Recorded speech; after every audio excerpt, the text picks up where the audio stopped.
this one. Yeah, and this is you can reference it like exercise again, but yeah, I forget it under references. So set multiple points, and we have it in layer in this layer. You can switch it on, and now it's, and also you can try that it's not important where is it, that we can move it and it still will be there. You see, it's still this, but if I move it here, it will be red because it's not, you know, these are not connected, so it's going to be red. But I can move it wherever I want. It doesn't have to be in the middle. So try to move it. The points are in this layer. You don't have to draw it now. You can, but you don't have to. It's here. Module points. It has the same names and also the same color. So I hope that you already referenced all your geometries. 1, 2, 3, 4. Like this one.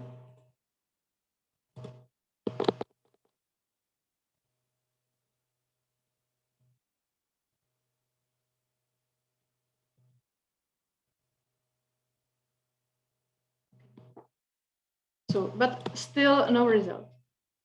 Well, so we have to move a little bit further. We go here, and now we have to set the envelope where your geometries will appear. I recommend you for the beginning just make some very simple box. It's not necessary, but I like it when it's in a separated layers. Then you can switch it off and you can work with it. So I switch to the envelope layer, and we can draw like box, some like, I don't know, 50 to 50 to 50. 50, 50. You can make a sphere if you want, but I think this will be better. Wireframe, proceed. And now this is still orange, so right click, set one geometry, select, and we should have some kind of result. Everybody here?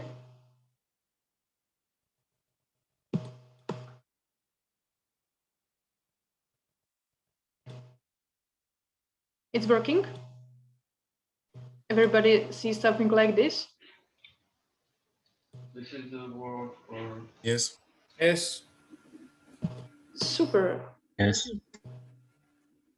Okay, and but now it's randomly because we don't have any rules. Okay, we have one rule that everything is indifferent. What does it mean? That every side can be connected to any other side. So we have only one rule here already set by me yesterday, that everything is indifferent.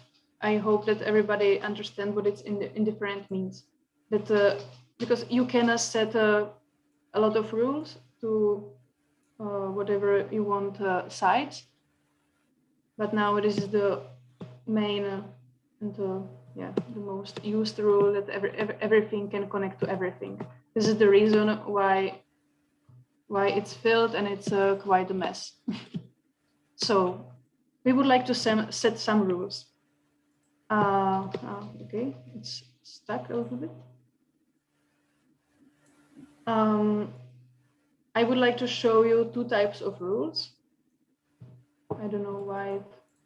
Sorry, wait for my computer. Okay. Maybe, can I have a question? I have some of the geometries outside of the world. I think I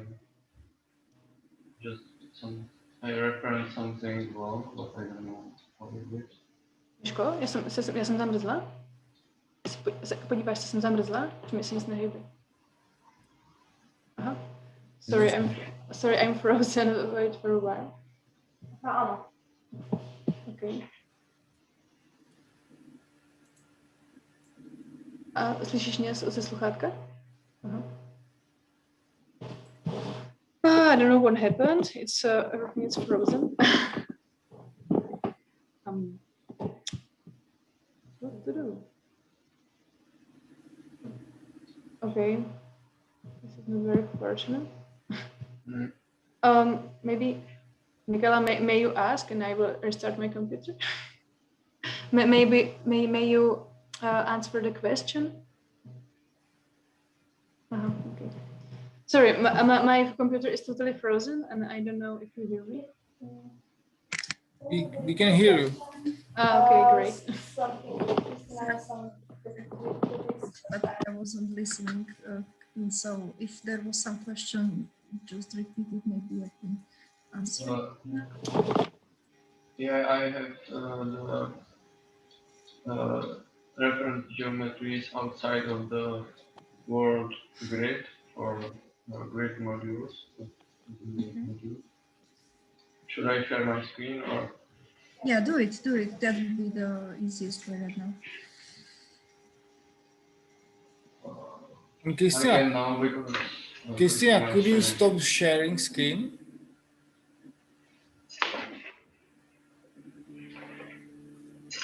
Christina is super frozen.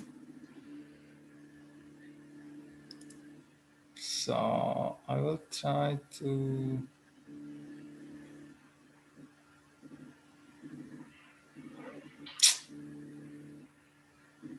Somehow I'm not able to stop sharing her screen. To share screen now.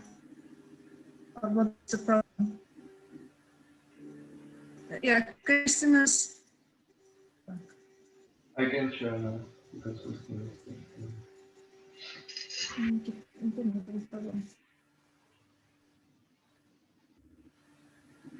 Okay, now we can go. Beat. okay. So, Yeah, great. We are back. Amazing. Christina got a blue screen. Nice. Okay, so you are already sharing the screen? Somebody? yeah, do you see anything?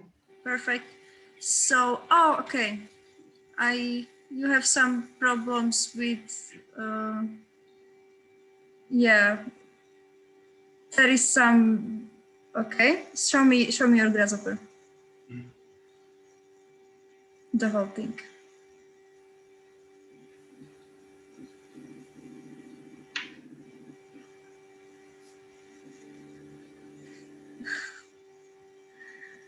I think I maybe referenced some geometries wrong. Yeah, I think you have some problems like in between the connection of the module to the VFC solver, to the solver itself, and it's placing the geometry wrong. Yeah, you can see that already. So I'm not sure what could be the problem right now. Okay, I think the modules seem fine if you are like referencing it with the within the same way. Just show me the what's happening to the end, like in the solver. Maybe Oriano, can you maybe help us? I don't know. It's always better if you also share the file. One of us can look like this. Yeah, like can look at your file, like both of the files that you're using. The grasshopper file or both? Both of them. Both. Yeah, maybe I could do that. Like if you have some problem, I can just open it and like look what was wrong, and maybe that way I could debug your problems, because like this, when you are like moving in the grasshopper, I cannot tell. I think I know what the problem is, but like it would be better like if you saved it and send us. Yeah, did you put it there? In the chat, should I send it? In the folder named share, right?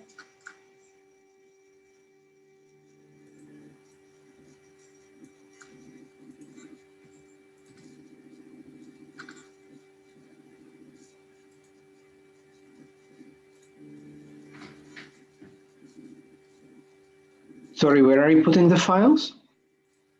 Sorry, I just left the meeting. Where should I put I mean, the if you put the files here in the chat, that would be the easiest thing because these are temporary files, so no need to put it on the drive.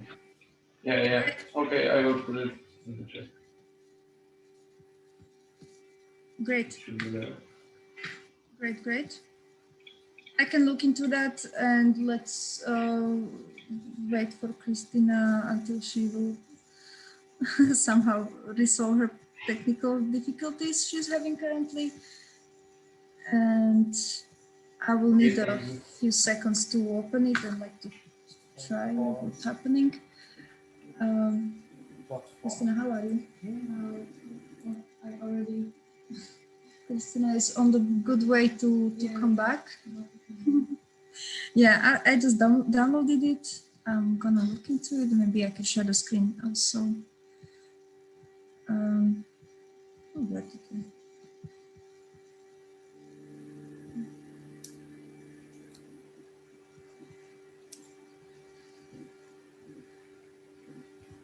Okay. Let's see. Let's see.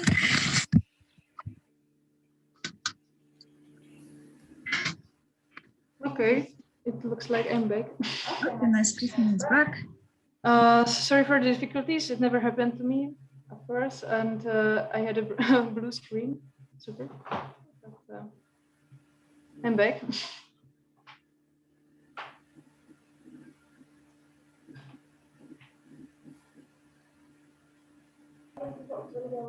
Okay. May I continue, or you would like to first solve the question? It would take a few minutes, so maybe A zmenila si to nastavenie, lebo to sa ti môže stať znova. Změnila. Ale nevím, jestli to bylo tím, že to prostě úplně celý zamrzlo. Myslím si, že to bolo tým. Jo? Okay. A že celý počítač, víš, zmrzl. Prostě. Mne sa to stáva tiež. OK, tak jsem to nikdy nestalo, jsem ráda, že to mi stalo právě teď.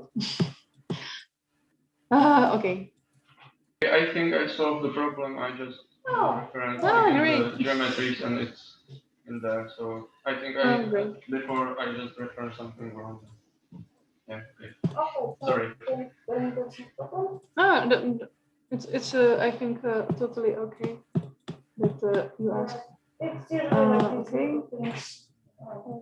So just do the same thing. Around the box, go down.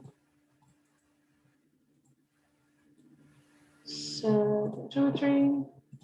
My friend see it. Okay. Sorry, I will be quick. Set the geometry. So you can create some other kind of geometry if you want, like something a little bit more difficult than a stick, if you want. So, okay.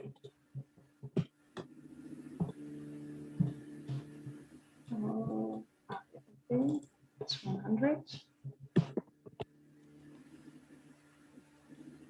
Great.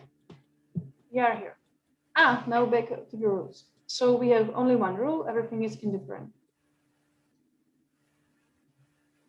Yeah, this is from boundary, it will be later. So now I would like to show you two rules. First rule, it's a point for connectors. I want just a simple rule that these ends, I would like to connect together. So in the world, it will look like that from this platform, it can connect to this stick, and for example, this stick can connect here. It's like super intuitive. And already in this layer, it's with green color, we have points. Because I saw that yesterday you struggled a little bit with the accuracy. So I already made them and they should be right. So we just reference them. You can do it by like right clicking, select objects. Now you see them like 1, 2, 3, 4, 5, 6, 7, 8, 9 points and set multiple points. And now see, because here we have the preview rules. It's just component for, just for preview to see how many rules in which direction you have. So now you see these sticks are connected to each other because you set the rules. So it's not so messy anymore. You have it? I hope so. I hope so. Could you please repeat the last step? I didn't catch it. Last step. Okay, I think there was only one step. I already. What? The step with when you set the points. Okay, because I already draw the points. You can make your own if you want, like. But I already made rules, and the rules are that the points for connectors are at the end of sticks. Like you would like to achieve, the connections on the ends. So here the points are in this layer called rules points for connectors. It has a green color like this group. So right click and select object. And now you have in selection the points. Here is written the 12 points added to selection. Now you go in a grasshopper, right click, and set multiple points. Working? Yeah, I got it. Thank you. Sure. And now everyone should have a similar result. I have a problem here. Basically, when I add the points and generate the rules, it says that it cannot compute solution within the 1,000 tries. I had this problem yesterday also. Basically, when I add some rules, it stops. I could without the points I can generate. So I know you have the same problem also now. Yeah. How big is your envelope? Pretty small as yours. I can share my screen. Try to make envelope like compared to this size. For example, like 50 to 50 to 50, something like this, and make cube. Yeah, I've got it. And it doesn't work sometimes. It's if you move it a little bit, something like this. That sometimes, but this is so simple example that it should works also. And we have anti-module, so it should work also with this small box. So you follow these exactly. You have no other rules or anything else, just those. Sorry, I can't hear you. I'm sorry. Maybe once more. So you follow right now and you have no other error. Just everything is working normally, and you have. Yes. Okay. I couldn't share the screen. Because I have to stop. Yeah, share the screen for sure.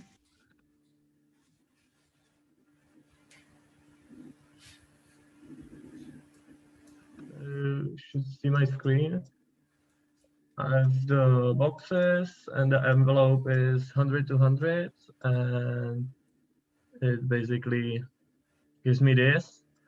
But if I clear the points, it generates normally without the rules. Yes, because without the rules it can. Sorry, show me again the solver. With the points or without? Works. I think you have some old type of Monoceros. Because there should be more. Yeah, if you compare Yeah, I downloaded. I downloaded it before the workshop, like 2 weeks before. So maybe. Okay. Be careful. Jan is updating solver every minute. Update it, man. Update it. Okay, so I should update. Thank you. Yeah, because also if you see the toggle polls, it's missing connection because in your server there is missing options. Yeah. So maybe this can be the reason why it doesn't working. So please download. Do you need the link? No, I will do it from the tutorial now. Thank you. But Christina, I have a question. Okay. It should be easy to update Monoceros with Rhino 7. Just use the package manager. I've got the correct Rhino, not licensed. So. All right. Okay. I should stop the screen sharing. Christina, I have a question. Mm-hmm. You use the points for the connectors as an end of your geometry, right? As a end of the pipes. And you draw it carefully, so then the points are on the side of the modules, right? So then it works. Yeah. And we should mention that it's not necessary to keep the points in the middle of the face. It should be somewhere on the face, but it should be. Yeah, it has to be on the face, but not necessarily in the middle. Okay, I will share the screen. If you, Shimon Mareček, may you stop the screen? I already did. Yeah, you can go, Christina. Okay. I'm sorry. Okay, it was longer. Yeah, you see, my solver is a little bit bigger than yours, like twice, Shimon. So yeah, download the new one. Yes, we can try it. Here we have point, move it, and it's still working. But if I move it a little bit here, what? It's still working. Because maybe it's a reference. Okay, because it's a reference, I guess. Why is it working? I mean, it doesn't work. Okay, it will show the connection, but it will not make the solution. No, it won't. Cool. Sorry, again, you see, it's now it's on the side, but now it isn't, and it doesn't working. Also here, back, but I can move it in X direction, and it's still working because I'm still on a plane. And also here, and it's working. So you can check it from the top view. See, it's on the side. Yeah.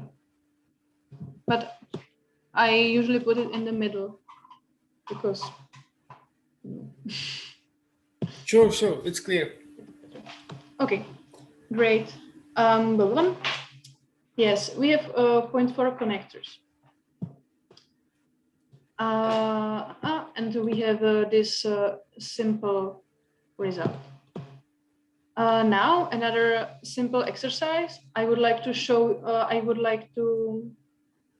you make your own geometries, and they should be based on or they should looks a little bit similar, or they have the same rules like these sticks.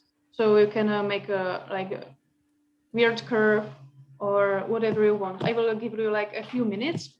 And if you are lazy to make something or messy or whatever, or you want to have a same result as me, you can switch on a layer module geometry.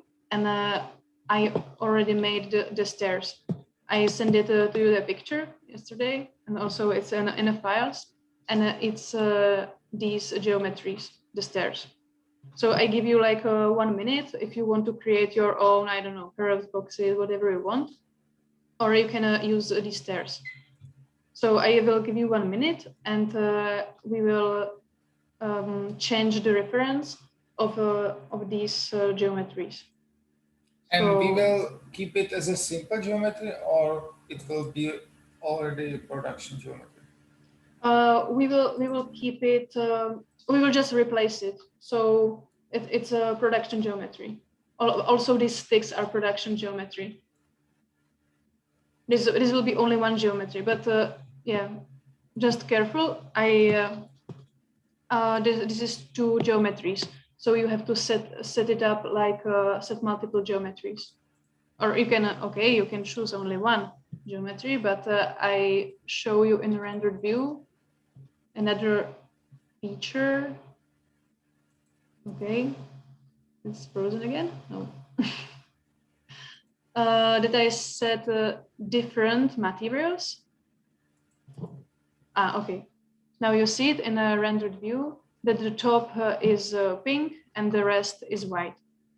So you can see it in screenshots in a file that the materials remain the same, because when you bake it at the end, it will appear like block instances.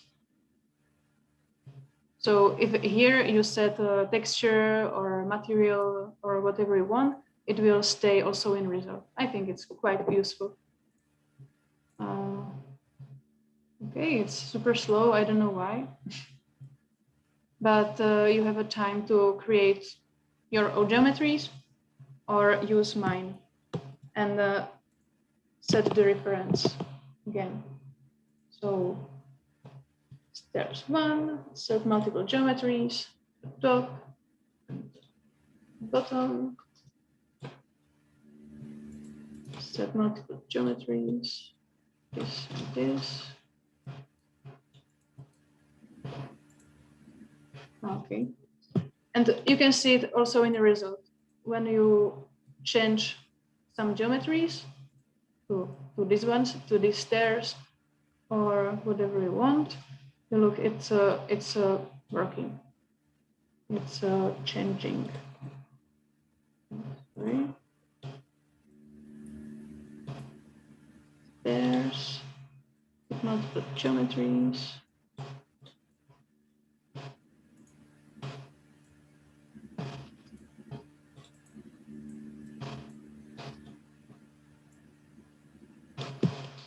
Okay, now it looks like this, a lot of stairs.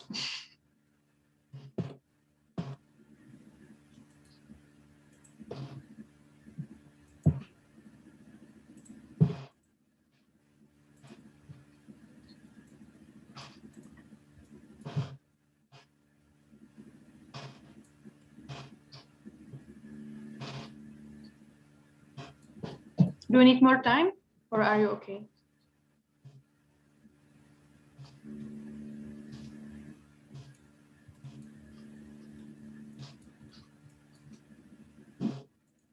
Okay. Somebody needs more time, or want to create? Yeah, just a minute. Okay.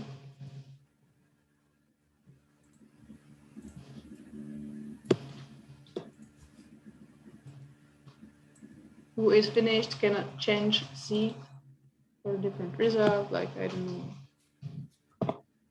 52. It will be different. 55. I think the random seed is better to change it by typing the number, because when you now this example is super easy, so you can move it, but sometimes it doesn't take 25 milliseconds. But for example, the result, the file I gave you, the Monoceros is very complete. There's like more rules and also more modules, and it took me like 40 seconds. So you know, when you move the slider, you need to wait almost 1 minute. So if you move it too quick, then it will be stuck. So it's better to type it. And Christina, question: Is it kind of way that I will keep simplified geometry as lines, and then I will have kind of different reference of production geometry, and I can swap between them, like it was in the previous one? Yes, it is possible. I will send you a link to a tutorial showing exactly that. Because when you're using the materialized component, there are two outputs. One of them, the second one is transform, and you can basically transform any other geometry that is on the same place. I will send you a link to a tutorial where I'm showing that. Cool, thank you.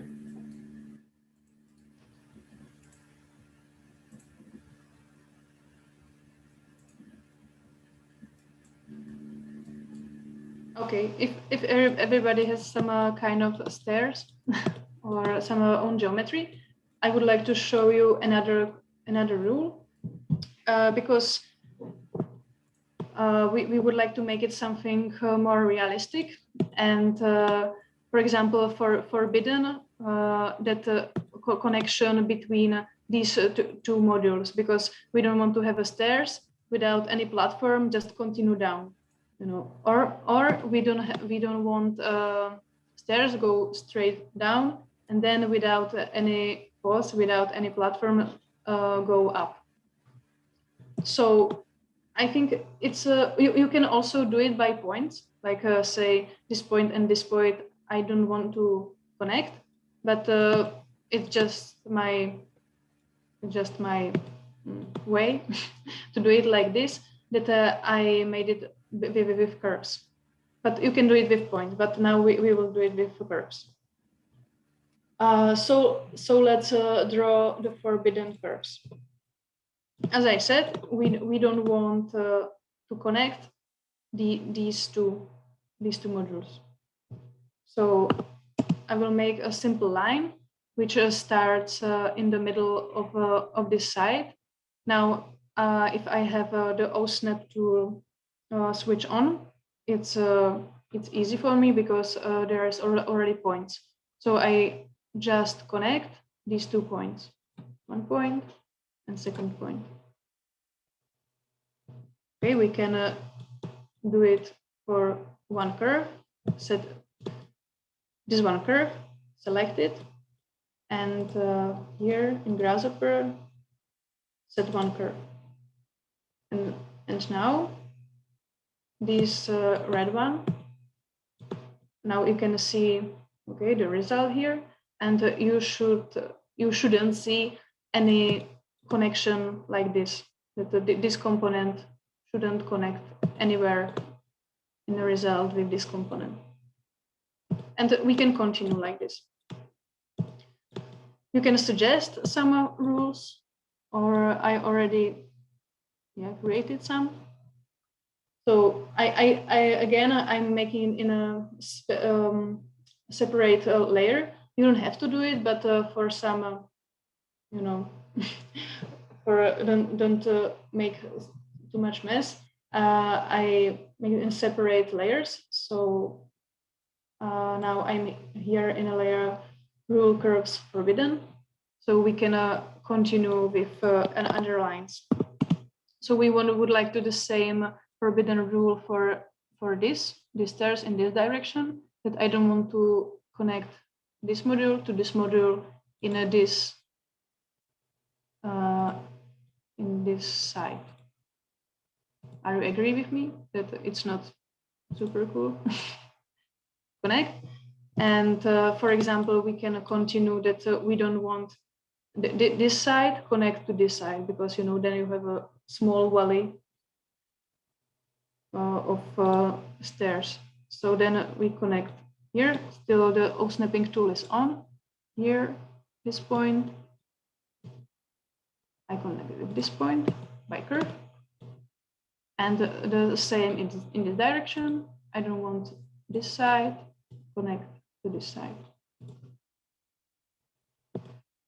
And now, because I have it in a separate layer, again, I can just select objects.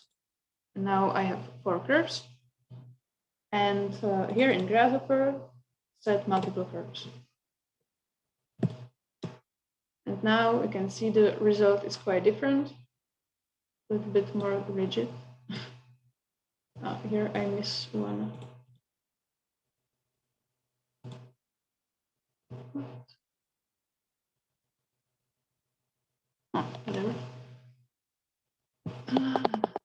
Are you okay? Does it work?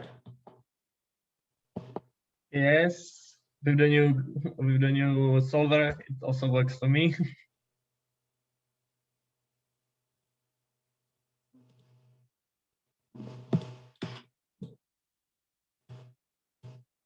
Working.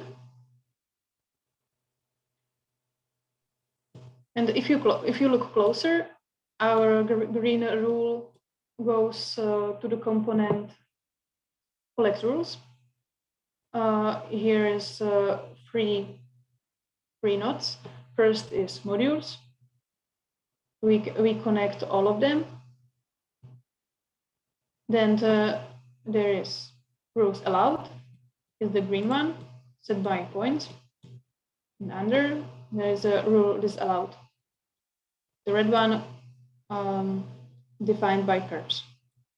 And you can continue like that. You can say that it's bad to connect the same modules. Like I don't want this side here, because then you can have because then the stairs can end in the middle of the wall. So you can continue with these rules as you want. And then we are moving to the result. Here, rules goes to rules, modules to modules, word slot goes to slots. Here, as I mentioned, you can change random seed, whatever number you want. Here is the default attempts. This is experimental feature. It just change a little bit the result. You can say true or false. If it's true, the result is a little bit more homogeneous, I guess. But we can explain it later, or it's, as I said, experimental feature. And then we go to materialize component, and click in the middle of the component, right click and set bake.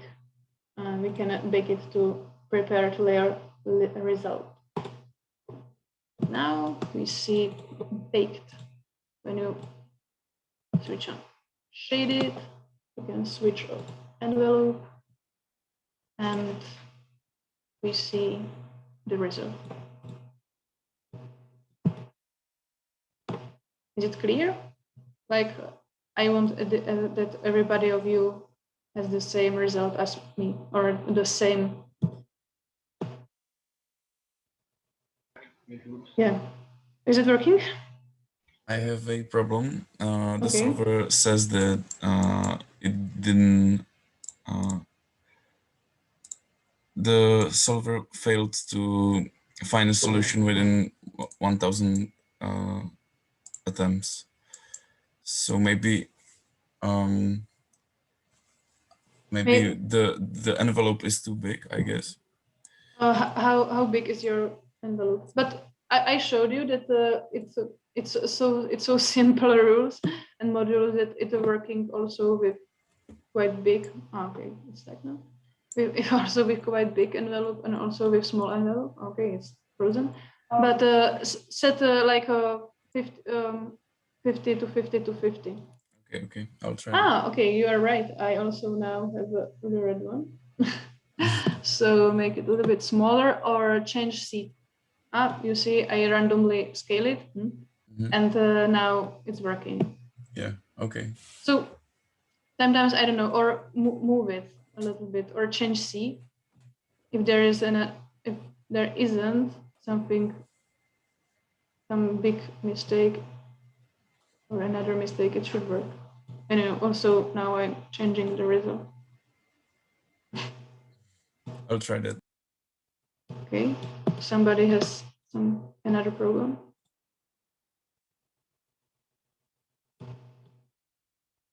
Can I just ask if the word needs to be on a certain position, or can it be just random in the space of Brno?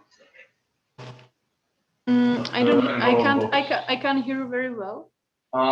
if the envelope box can be randomly placed in the Rhino, or does it need to be on the axis like 0, 0? No, it can be randomly because the component is able to scatter it, to slice it into the proper sizes. Like I can show you from top view that you can see my envelope ends here, but I think here you can set the settings. You see, if you put 0 wrap geometry surface, I have the 2, so wrap surface and fill volume.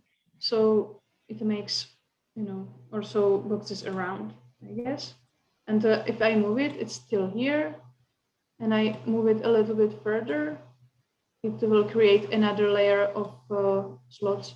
So it doesn't matter. Also, you can set like more boxes or some random shape. It should be a closed polysurface, but you can also set 2 boxes or 1 cube or 1 sphere or whatever you want. Okay, thank you. You're welcome. But for beginning, I recommend just make a simple box, because this algorithm works in voxels, in boxes, so you can more easily see why it's working or why it doesn't work. So, some other questions?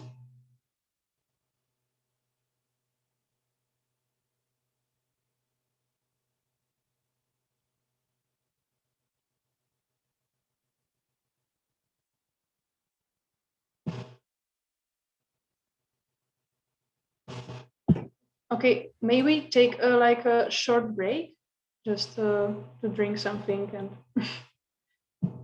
like 5 minutes. It's okay. 10 minutes. I said 5 minutes, but if you need 10 minutes, we can wait 10 minutes. Okay. Now it's. Let's make 10 minutes that everyone can also try if he has trouble to solve the troubles. Have coffee. Okay, 10 minutes. Great.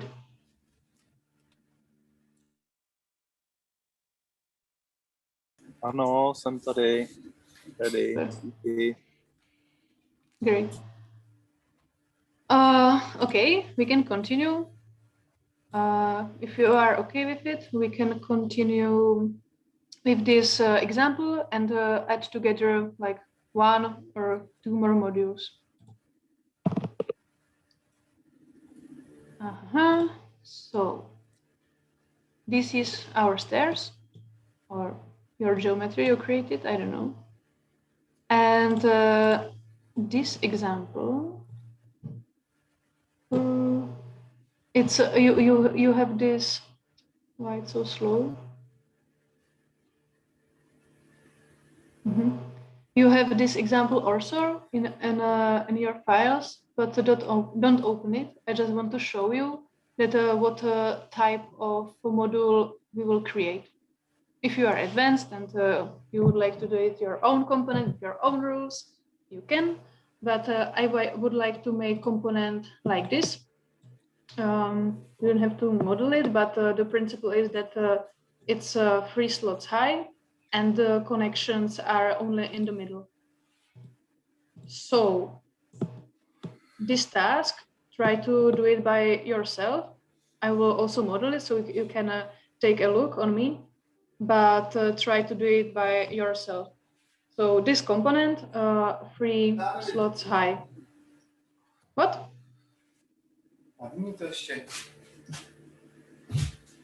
Že co? That's question. Question.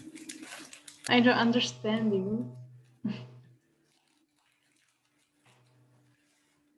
Okay, let's make module of 3 slots high with connections in the middle.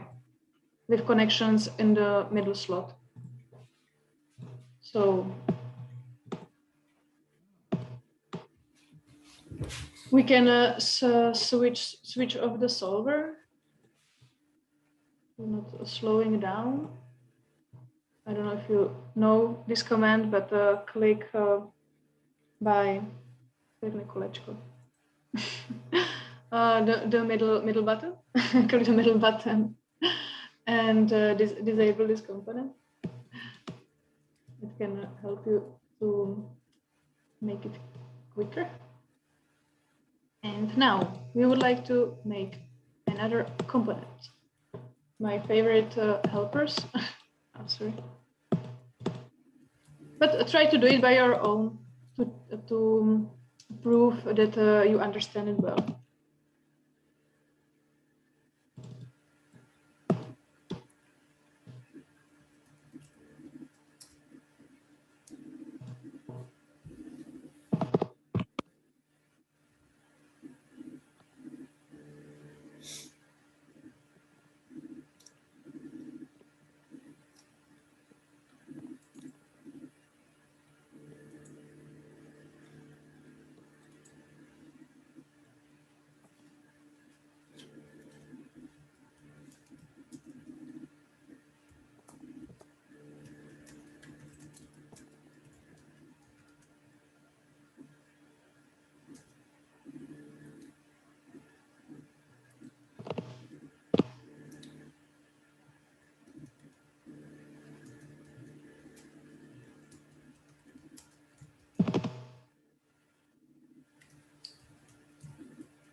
So do you have a new module, or you need more time, or some advice, or some commentary? Okay, I can say what I did, and maybe you did the same. I copied the last group for the module definition and just paste it because each name has to be different and unique. I changed the name, like platform high or whatever you want. And then I set two geometries. So it's like the small platform, but one slot higher. But again, it can be whatever you want. So I set the geometry here, and then I created 3 points. They, as we said, they don't have to be in the middle, but they should be inside the box. You see, when I move it, it goes red, so somewhere here. I created these 3 points, select them, and set them, select multiple points here in Grasshopper. And now we should have this new module. Everybody has a new module?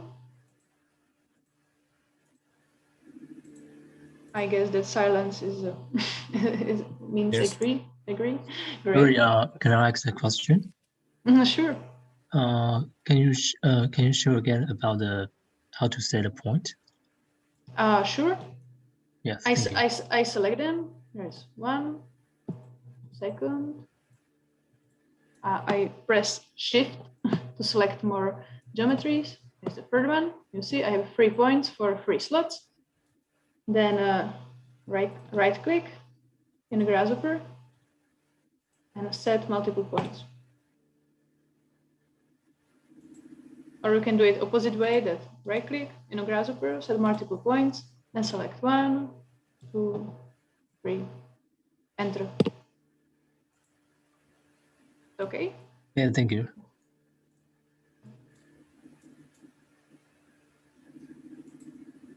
So we have a new module with no connector at the end. So we make the wire and we need to okay, connect it okay, to the new slot here. So in a merge result tree, you need to create new one, D7, and connect it here. And now we have to set a rule for this module. We'll set a very basic rule because this behaves almost similar like the small platform. And here in a small platform, we have 4 points. Here, yeah, they are in the middle of the sides. So we can make a trick or whatever that we select these 4 points. This. Maybe you have the shortcut, but we can type copy this and copy it from this corner to this corner. Or you can draw it, of course, that you can have this example and put it in the middle of the geometry. But my favorite way is just to select the points and copy them. So now we should have more points. You can select them and add them into the points for connectors, or you can make a new rule, like just for, to have tied up your definition, or because it's in the same layer, we can do the same. We can do the same thing like before, that we have layer rule points for connectors. So we right click, select objects. Now it's also with this new 4 points. And here, set multiple points. Now you see, thanks to this preview rule, we have more rules. The green one are in a y direction, and the red one are in a x direction. This is a advice that if you see we don't have any rules for z direction, for z axis, the blue one, I recommend you, if you start to set rules and thinking about a geometry, it's good to start with 1 axis or 2 axes. Because now for z, there is only indifferent rule. And then there is a bigger chance that you will find a solution. So generally, it's easier to make just less rules in 1 or 2 directions. So this is the reason why we don't set any rules for the z direction. But after, we can make it a little bit more complicated and add rules that, for example, I don't want these stairs to be up to these stairs, because then you see there is not a lot of space that if you want to climb up the stairs, you will stuck here in this. But we can create it later and see if it will work. So I hope that everybody have this a new module with some rules. Or again, you can create your own rules, but if you create the same thing like me, it should work. And now we can enable the solver. And yeah, we have the new module here because it has this very similar geometry to this. It's not so visible for the first look, but here we have new module, and maybe somewhere else we can change again.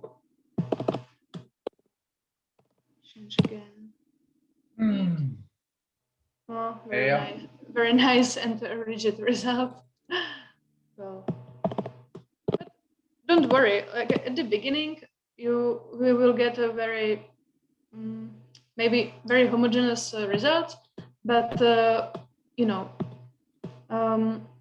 after that you can decide to do some less symmetric rules. Like for example, I want to connect this platform only this way, or I will delete stairs in this direction. So then I have stairs only in these three directions. So the result will be a little bit less rigid, I guess.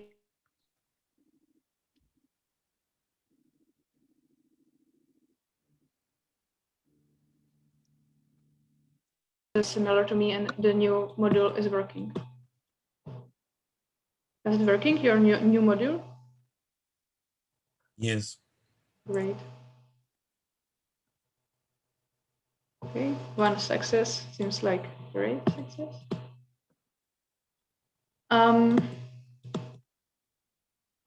Okay, we can continue like this, that we can create more rules, we can create another component, like something like this. Here I have more rules. These red one are forbidden. Greens are green points are allowed connections. And or we can create something completely different, or you can ask me, or what do you want to know, or if you have something what interests you.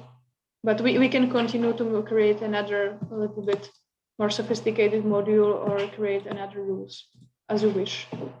Any suggestions?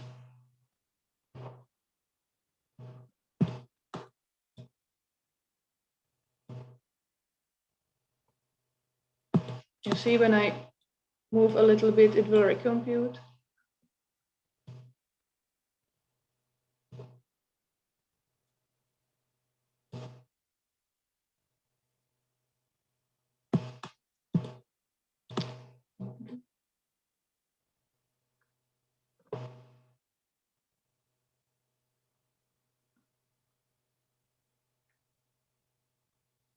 Yes, here I have one component I haven't talked about yet. It's called rule at boundary from point. It means that this component allows you to modules put on the boundaries of your envelope. So now your components, your modules, are able to be at the boundaries, for example, and then you put it in a rules allowed.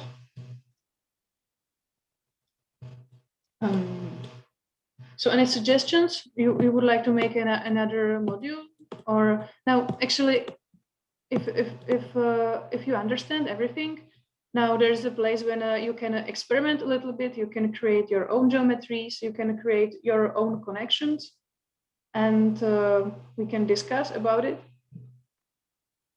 Or if there is anything that doesn't work, you can ask me, or I can continue with adding some rules and modules.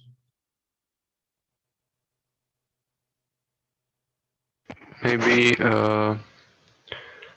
if I can ask about the module points,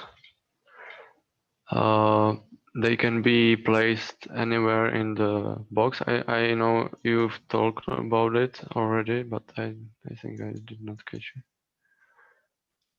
Yes, the points, these points, which set the modules, the slot modules. You can put them anywhere in a box in the slot. So as you see, I move it, and it's still white.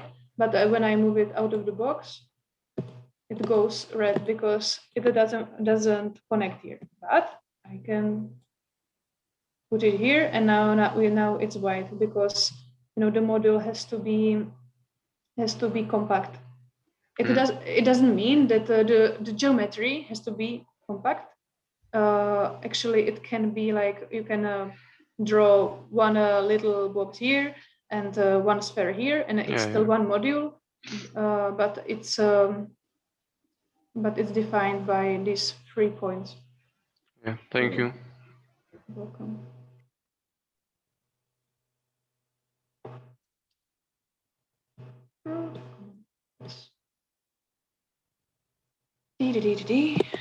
So we can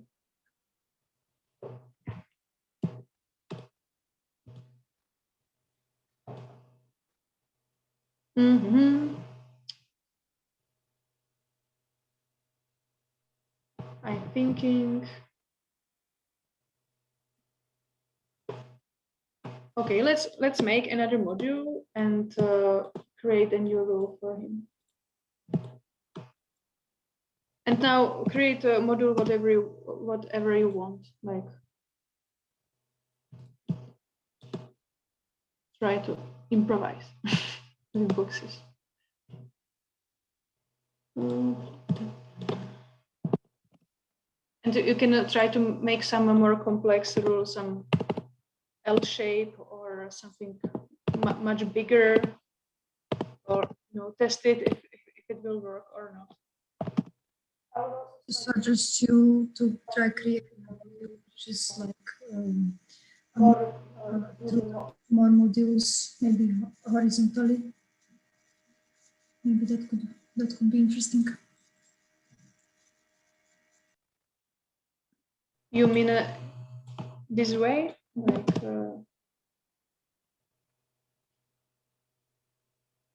Yeah, we can make some very long module like this.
Okay, and I can create another rule that, for example, I don't want to connect this big new module in this way, that I don't want to allow to create this module like one big platform that because now it can connect in every way, but I don't want to connect it, for example, this way. So I will, I don't have to, I can add it here, but I will create a new rule, not new forbidden rule. set by curve, and I can draw it. I can draw the line, for example, here, and just move it. Oh, sorry.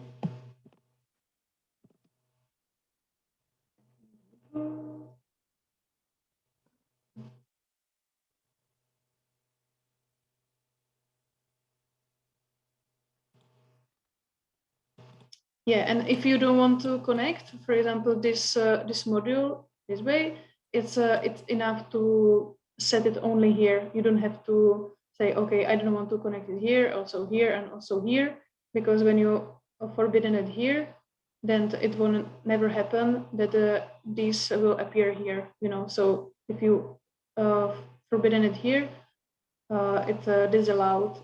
It you know. It's not possible to connect it also here. I don't know if you understand me, but it's just enough to have only one curve. We will see, set one curve here. And I need to add it, hold shift to disallow rules. Some bug or not?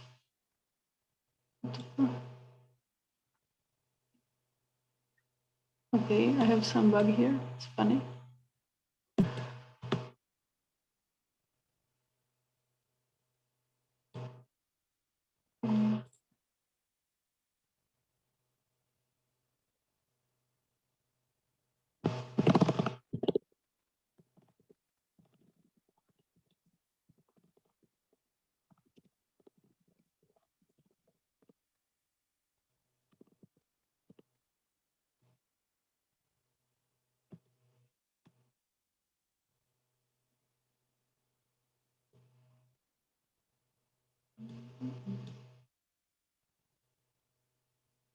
I know what was the mistake because I haven't referenced the geometry.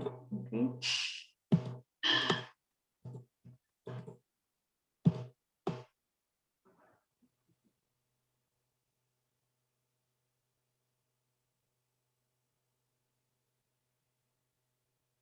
Well, now we have this huge module.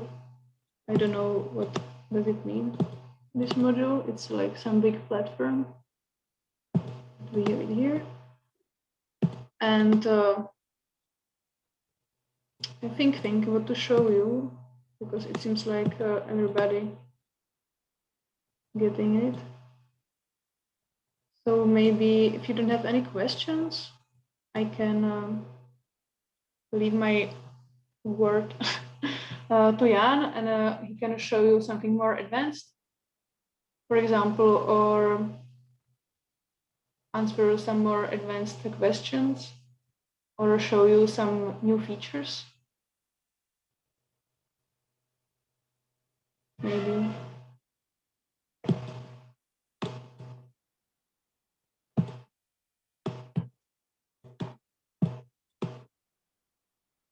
And then we can bake it again, for example, to this layer. We can switch a grasshopper, shade it. I think it's cool that the color remains. Okay, this is the color of the layer, but the colors are remaining. So you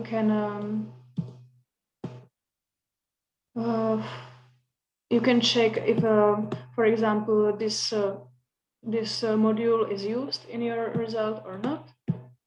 And as we mentioned, also the materials are still remaining.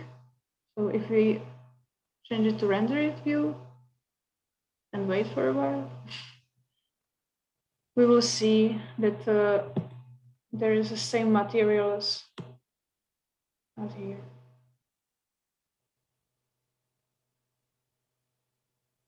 Okay.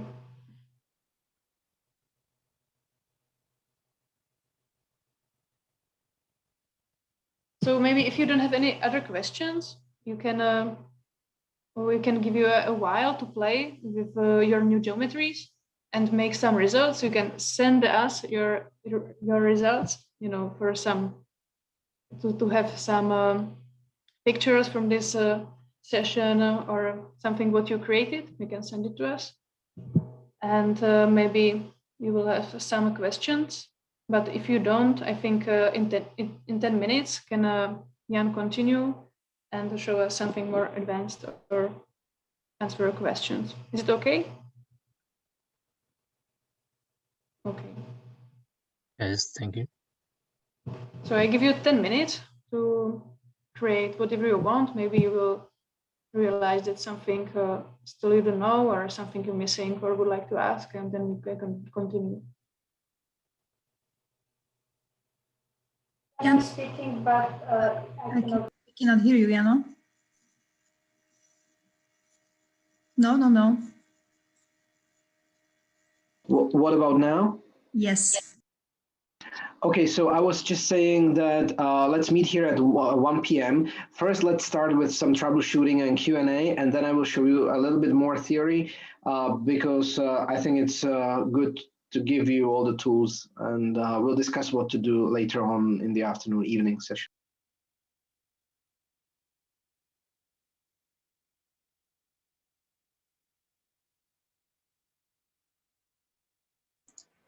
Christina?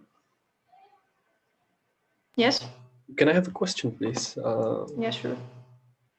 I think that the result that it made is good, but I feel like that there is some problem in the well, in the green box, the points of connectors box. Okay. It's orange and it says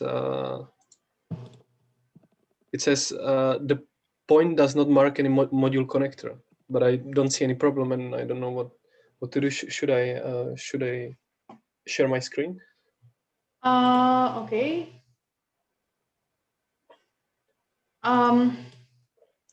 It means that you have a problem that yeah. What is saying it's true that some points are you know out of the geometry, or you created some point anywhere else. Maybe manually try to find out, try to check if every single point is where it should be, and also if your geometries, all of your geometries are referenced properly and also connected to the rules, because if you create a new module, it could happen that it's everywhere connected, not in the rules. And then the rules don't have the communication that here is the module. Check this. Okay. But you can share screen. All right, if I may.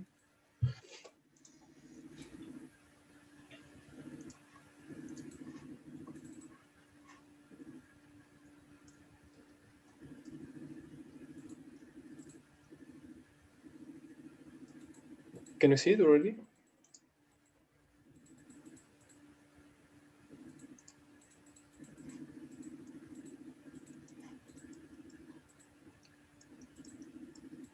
Okay, let's see. First, show us, like click on the points in your grasshopper and show us where all the points are. So, yeah, maybe turn off something so we don't see everything. Maybe just the points. Maybe click show only selected geometry, maybe for now, so we can see properly. This layer? No. The green in grasshopper upstairs. Now you have like show all geometry, but then there is the green which is like marked like show only selected geometry. Just click that. No. Oh, I'm sorry, I'm new to this. I don't. Oh yeah, absolutely. When you go to when you have save menu in Grasshopper, yeah, no, in Grasshopper, yeah, there, and you almost had the mouse on there. Can I draw in this thing? Yes, yes, you can. You can. Where? You click here on annotate on your screen. There should be. Yeah. Panel. Okay, maybe I can draw you. Can you see? Ah, yes, yes, yes. Yeah, not this one, the other one, the green one. Yeah, I'm not very precise with this. Okay, okay. Okay. Yeah, now we can see all your points. And also I see that your little platform doesn't show any rules. But no, it's not visible now, but before. Yes, I think I didn't set any rules for the platform. Yeah, it looks like. And is this platform new? Maybe check if everything is connected into like every end. You don't have any connectors on the big. Yeah. This difference properly. I created like you can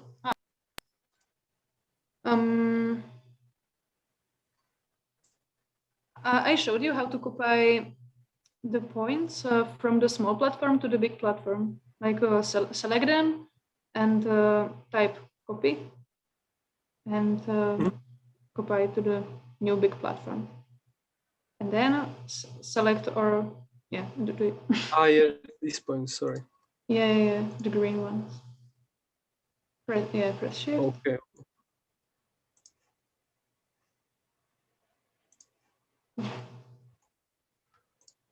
Oh.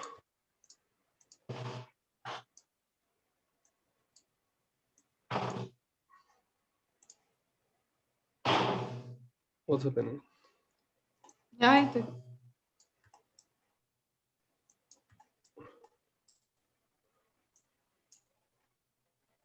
Yeah, enter. Nice. Yeah, some corners select. Yes, like this. And should I set it for all the boxes? No, we don't have to. I have it just for the middle slot. And now because it's in the same layer, there's of course more ways how to do it, but I do it this way. That in your layers in Rhino, you click right click. When the layers in Rhino go to the right. Yes, and the green one. No. Yes, this green one. Select object. Yes. Go into the grasshopper. The green group, yes. And right click. And so this one, yes. right? All right. Okay. Ah. Yeah, and then disable the green too. Yeah, the green one. No, the other one. Yeah. Yes, this. Yes. Ah, see, you have now more rules. You have yeah, it's just for. I see. But still, there's some. Still, there is some. But why is this still right? So there's still some problem, right? Yeah. So what's the bubble size?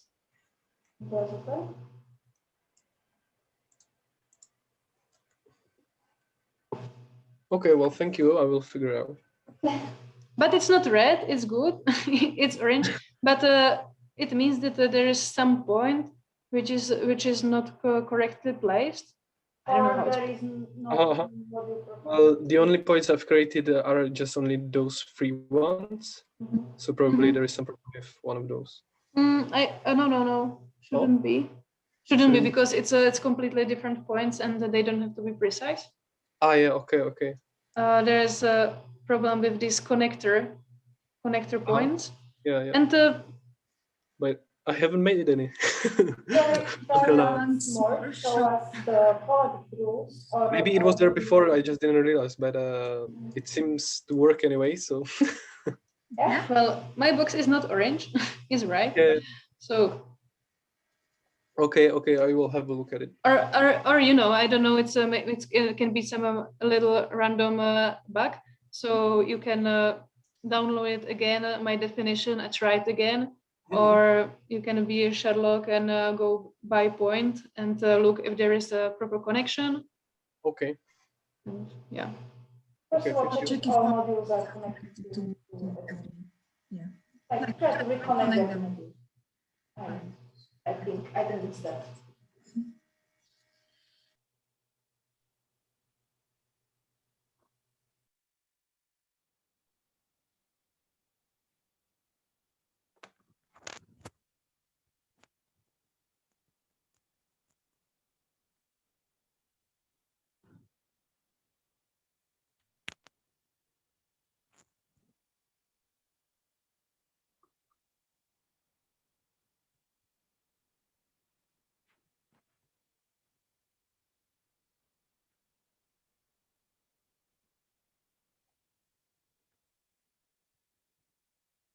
Can I have a question, or should I wait till Jan will come here?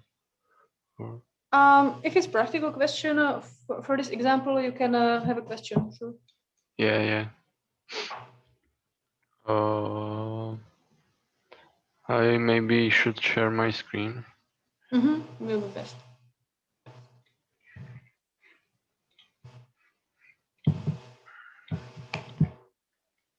So I made this big module, and I want to ask if it's possible to, if this can work like this. Oh, sure. Maybe it's too big, so it don't appear in the space because I don't know. There is not that much. And which rules you set for this big module?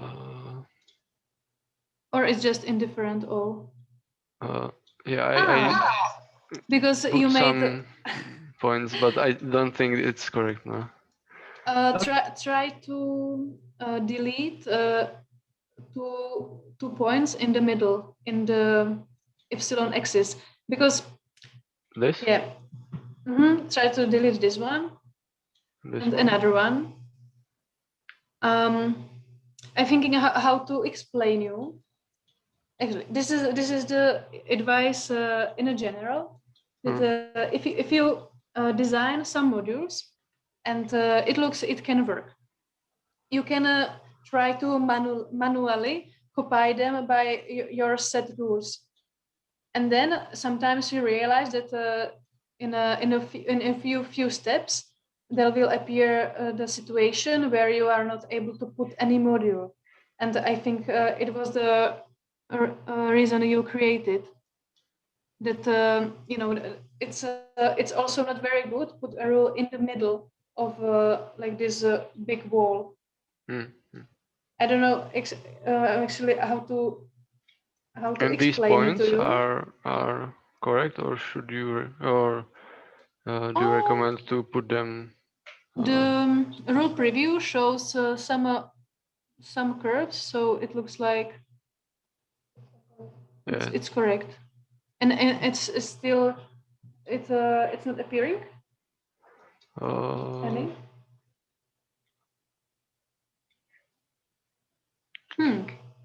Yeah, it's appearing. It's there. Great. Cool. maybe if you make an envelope a little bit bigger, it will appear more often, because it's really big. Your module is big, like 4, and your world has in one direction like 6 slots. So it's But I think when you do more and more examples, then you will have some type of sensitivity, which modules are like possible and good and which are not. Because, for example, I still saying to you that start with very basic examples. You can see it also in a book that at the beginning we were playing with the sticks, because and you realize, okay, when I put a lot of rules in this direction, it creates me patterns like this. When I put too many rules in this direction, the result will be, I don't know, too homogeneous or no result. And then you can add more, be more sophisticated and complicated. And then you can create projects, something like the Hyperloop project. It's really big. And they created like more than 40 modules with complex rules. But Eva with Mimi, they started with these little sticks and they were playing with them like for 2 weeks. And only little these sticks. They created most of the examples at the beginning. 2 modules, then 3, then 5, then a little bit bigger. I know it's a little bit like hard work to do, like end work to do it, but you will create some sensitivity what will work or what won't work. So it's at the end, it's not. I think it's not so complicated, but there's so many little steps and so many little things, and if something is incorrect, it won't work, and then it's frustrating. So I think it's better to start from smaller examples which works, and then make it a little bit more complicated than to create one big complicated sophisticated world and example, and it will be all red. So yeah, that absolutely makes sense. It needs to give it the time to learn. Yeah. And get the sense with it. Thank you. You're welcome.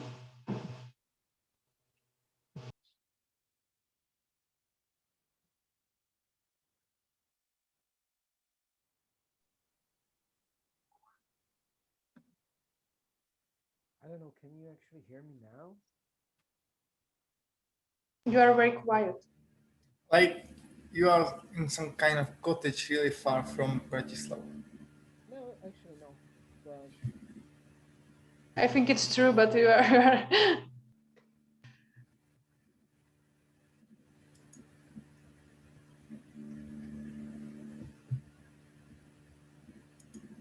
You have some mic problem.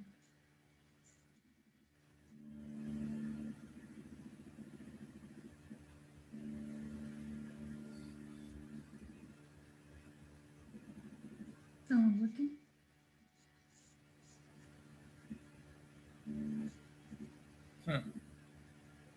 So what about now? Is it better now? Now it's better. Yeah, it's better. I actually don't understand why doesn't it work, because just a couple of minutes ago it did work. So I was gone for a while. Did you actually take the break, or do you still want to have a break? Oh, let's continue. Really? Okay. But it seems like you didn't have the break, right? We had some questions and answers. So I will share my other screen on the other computer. Before I do, I would like to ask you, do you have any like general questions regarding the like principles behind? Because I'm now planning to go through some more features that Monoceros has, but before it would be really nice to go through something that is unclear or something that you might not know. Do you have any questions? Maybe I have a question. When it's better to use sliced geometry or define the module by the point? Shimon, I can hear a microphone. Yeah. So the sliced geometry is you can well, sliced geometry is a convenience tool. So it means that it's to make your life easier, and it's all about what makes your life easier. If you know that your geometry inside of the modules is perfectly fitting inside of the modules and it's not problematic, then go ahead and use sliced geometry. It's slightly slower than I would like, and also it doesn't really have bugs, but as a principle, it has to do a lot of guessing, which you don't have to guess. As a person who makes decisions, you can make decisions, and this is a component that somehow needs to make decisions for you. And the decisions, I think I was talking about it yesterday. If not, I will just repeat. If you have, so let's have a point somewhere in the middle.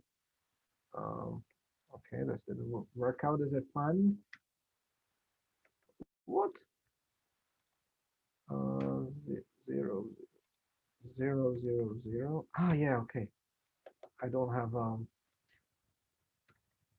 numlock. What the? Just a moment, my computer just didn't do what I want.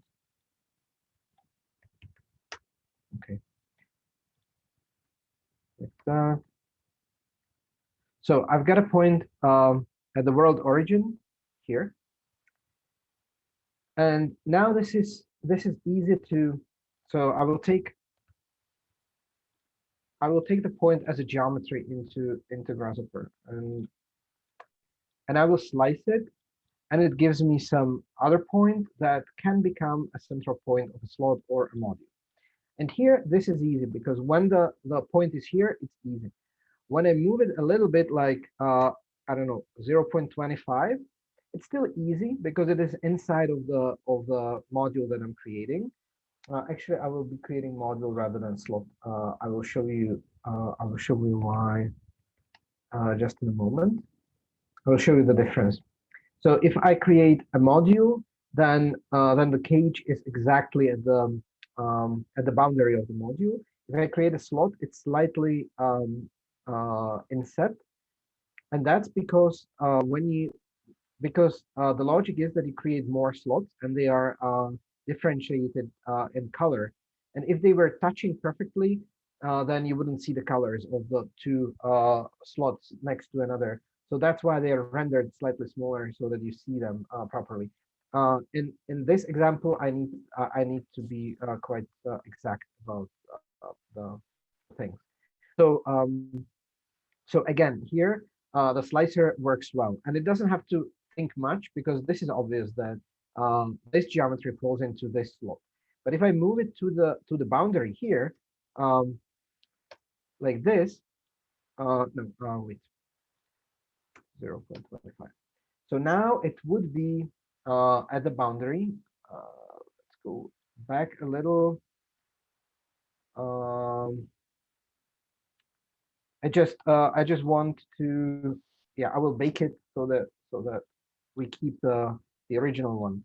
So if I move it, and now it's on the boundary.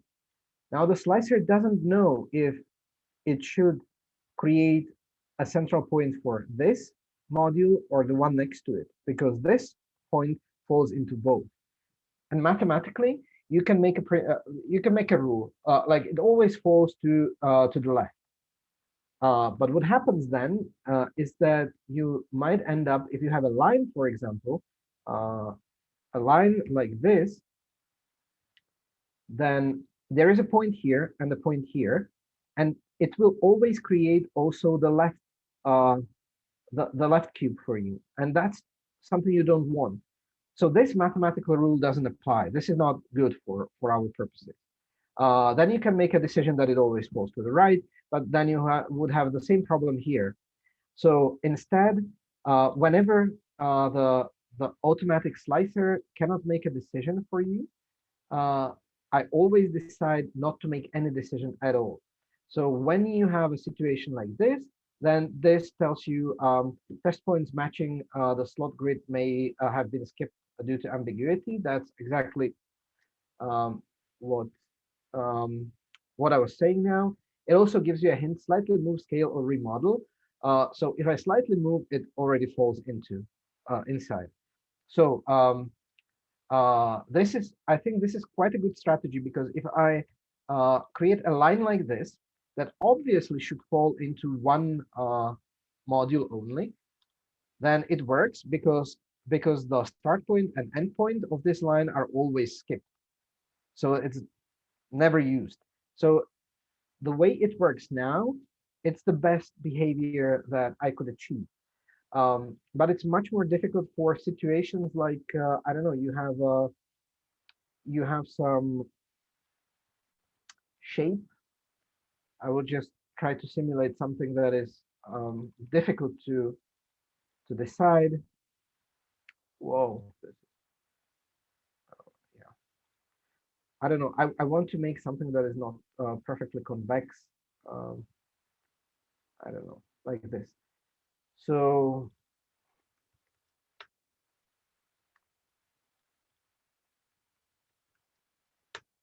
boundary surface, and this is the geometry that I'm going to populate.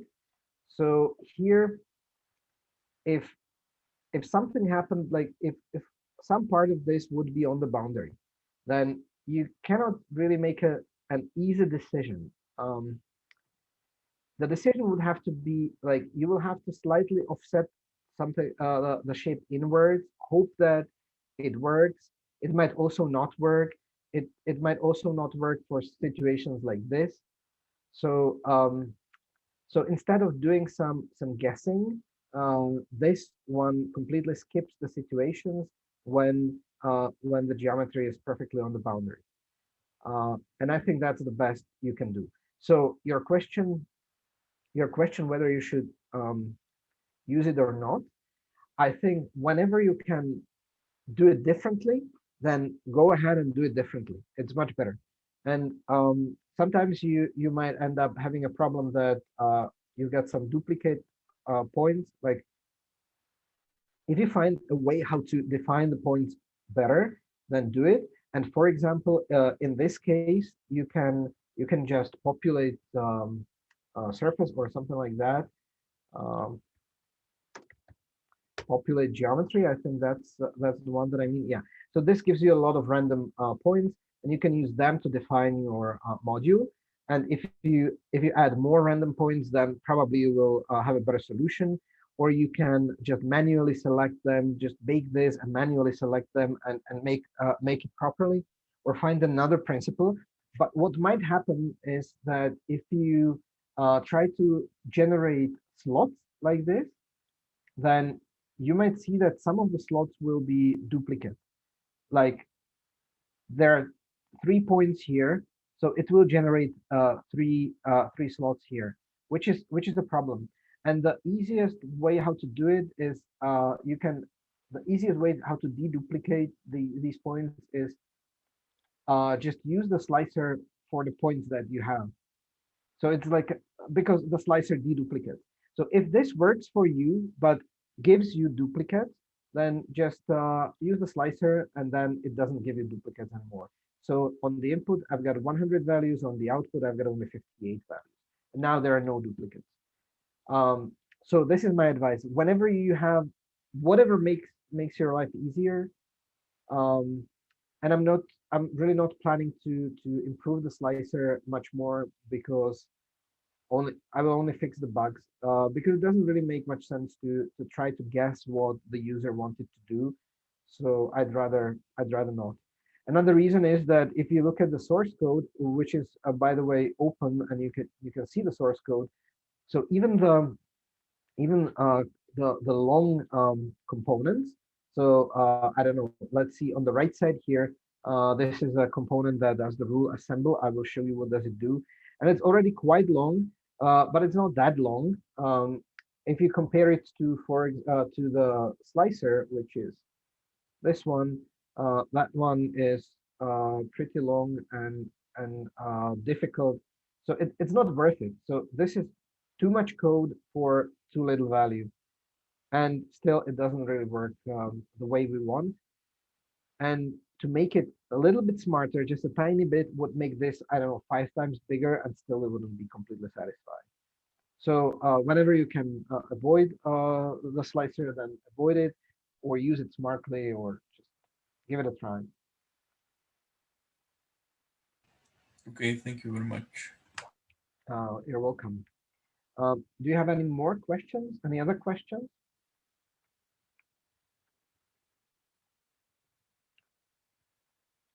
Nope. I will open the exercise from yesterday, which is called Monoceros. With exercise 2. I'm not sure if it's going to really work, because I probably didn't save it properly, and I don't know, but let's see. It does work, so it's okay. Yeah, I've been thinking about a couple of things after the session yesterday, and one thing is that yeah, I'm not referencing the front left rules. Let me just fix that. Front left would be this. So this is type B in this file. I would just fix the thing real quick. Like that. And I will make the world much smaller because it calculates way too slow. So let's see if we get a result. And I would like to show you a couple of things or strategies that you can use. One thing is the complaint yesterday that it doesn't really show which connectors are unused. So I will use this opportunity to actually show you what you can do about what you can do with modules. So I've got modules here. This is a collection of all of my modules. And just like when you create something, there are some inputs. Do you actually like that I'm showing the full names, or would you prefer the short version like this? Which one is better? I think with the full names is better. All right, I will keep the full names. So you see that there are some compulsory inputs like this 3 here, and then there are some default inputs. This is a constructor, and it's a good good practice in Grasshopper, for example, that you have a construct point and deconstruct point. And if I take the construct point, it's got certain inputs. And if I take a deconstruct point, which usually comes after, but it also could come before, it's got the same output. So I've got a point, I deconstruct the point, and I can just do this, and it perfectly matches, and it reconstructs the point. So this is deconstruct and construct. You usually want to do this because you want to change one of the properties here to something else, and then just output a slightly modified copy of the input data. So we've got the same in Monoceros for all data types. So this is a construct module, and there is also a deconstruct module. And if you put them like this, then it also perfectly matches. There is a module name, module part, center points. These are center points because they are already transformed. These don't have to be center points, but some points. There is geometry. We call it production geometry and geometry here. It could be probably called geometry. There's a base plane and module part diagonal, which means that if you deconstruct a module like this, you will reconstruct it exactly like it was before. The reason why we want to do this is that you want to modify something, some part of an existing module. With a module, it doesn't really make too much sense because it basically does nothing. It doesn't modify things here. So just like you created them, they also come as an output, but it's different with a slot. You've got a slot, construct slot and deconstruct slot, and there is a lot of stuff that is happening inside of the slot. So it could be quite smart to, and you see again, it works. With slots, we want to deconstruct them sometimes and reconstruct them again.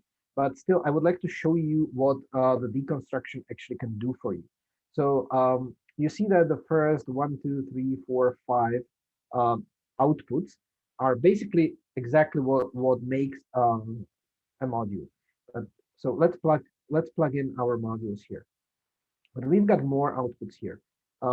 One we've seen already, and that's the connectors. The connectors are basically planes with a center in that point, and it's oriented outwards. So it's really like a connector.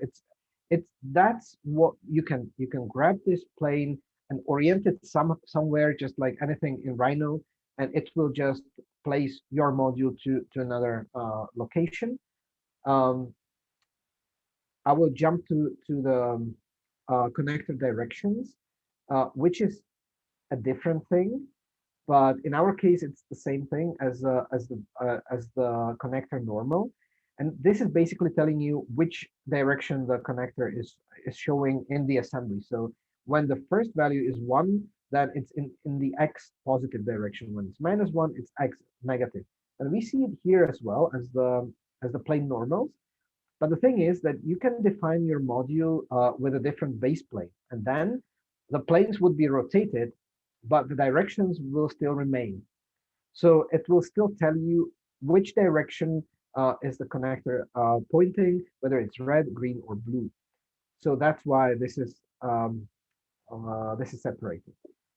And then there is another. You can. This is how you can sort certain connectors. That's what I've been doing yesterday with the top connectors connecting to something. So then there is connector use pattern, which we have no output here. I will explain just in a moment. And I'll just move it a little bit higher, and then I'll do this. And this is about whether it's compact. So this gives you an output telling you whether the module is compact. It has to be compact to be valid. And this also tells you, the last output tells you whether the module is valid. It could be invalid for various reasons. One of them is that it's got way too many parts, for example, or it's not compact, or there is some other error or mistake, like some of the values here are null for some reason. It can happen in Grasshopper. This very easily can happen. And this could be for you a sorting pattern. If you are generating the modules automatically, then you can also remove the invalid ones or incompact ones from the selection if they are wrong. But you also don't have to do it because the solver automatically removes the invalid inputs. So why is this empty? I'm now thinking maybe, yeah. Why is this empty? This is better. There is another input here, which is optional. You don't have to use it, but if you do, then it gives you a lot of information, valuable information. This is exactly like when I was displaying rendering the connections. You sometimes have to provide more than one input. In this case, it's a module and also all the rules in your setup. And I will take the rules that I have here. These are the rules that I specified manually, and then I generated in different rules for unused connectors, and then I defined the out neighborhood connectors, which is something that I should do again. And that's strange. Why does it even work? It shouldn't even work. All right, I will. Yeah, I know why does it work. I will just reference the points here one more time because.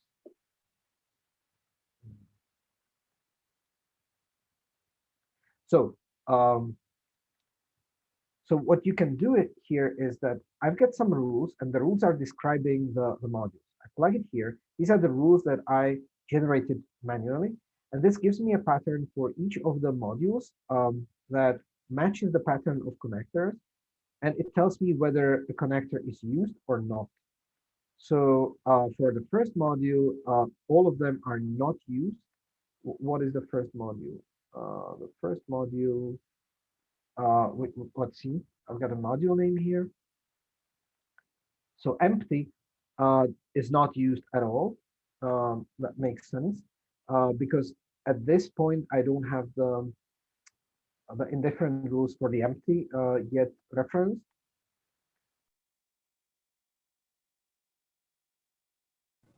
Sorry for that. If I plug this here, then they would be used. Yeah, but it doesn't matter. I'm not going to deal with the empty connector, so I'll just. So what is this good for? Internally, when you use this indifferent rules for unused connectors, maybe you want to define the unused connectors differently than being indifferent, or you can have more indifferent patterns. So you want to have different indifference for large modules than for small modules, so that the large module can connect to any other large indifferent module, or vice versa, only to a small module. and so on. And if you want to visualize it, that's also possible. You can use the cal pattern. So this is the pattern that you have. This is the connectors that you have, and only the used ones are going to be now displayed. So these are the used connectors, or you can use gate not to display the unused ones. So now this is showing only the unused connectors. So this is important to understand that the rules and the modules are separate data. And if you want to somehow analyze them together, you need to use them together like this. So when you are deconstructing them, then you need to provide both to get the full information.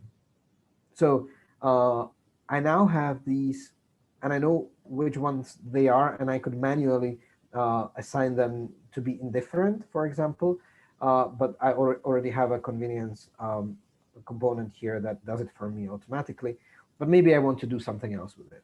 So this is one, so maybe the unused and also the ones that have more parts should be indifferent to each other, but not to the small ones, and so on. So I can add more and more conditions here to generate the rules. So is this understandable?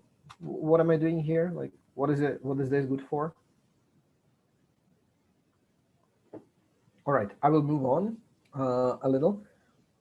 I will just jump to a different topic. Let's say that we want to specify. I've got this empty module here, and this empty module is something that is quite useful because, yeah, it's by default it's indifferent, but maybe I want to. Maybe I want the. What do I want to? What should I do? Yeah, let's do this. So here I'm defining that the unused faces are indifferent. So only the unused faces can be neighbors of empty. But what if I want also some other faces, other connectors to be enabled to be neighbors of empty? So I can select them, and I can do some sort of a brute force approach. So let me show you what do I mean by brute force. I will take the empty module here, deconstruct it. I don't have to take the rules. So now I have connectors of all modules. Then I specifically have connectors of the empty module. Even this one contains the empty module connectors. I just want to do some really brute force approach right now. And I will draw a line between every single connector and the connectors of the empty module. To make this really work, I need to flatten here and graft here. So now every single connector connects to each of the 6 connectors of empty. So of course this is not possible. So like for example, this top connector cannot connect to the front connector here. But even though it cannot do that, I still have the line. I've got the line here. This is the brute force approach. So I will generate the rules from curves. I will take all the modules and use these curves to generate the rules. And I will flatten, that's easier. And even though I've got 468 lines, this automatically only generates those rules that are valid. So only those rules that connect the opposite faces. And it's only 78. So I'm saying only, but it's 78. So you see that it actually cleans this rule from curve is smart enough to decide which one actually is, which connection is possible and which one is not. And this is doable because it's got enough information. It knows what the modules are, all of the modules. So if I want to visualize that, then I will take the rules, the modules, and it will basically show me show me the good connections. Wait, like this. So these are the allowed connections. So if you want to, and this is a good approach, if you don't really care, if you know that my module should connect to another module and you don't care like everything with everything, then you don't have to sort things out and realize which one is opposite to which another and so on. But you can just plug everything in and it will clean up things for you.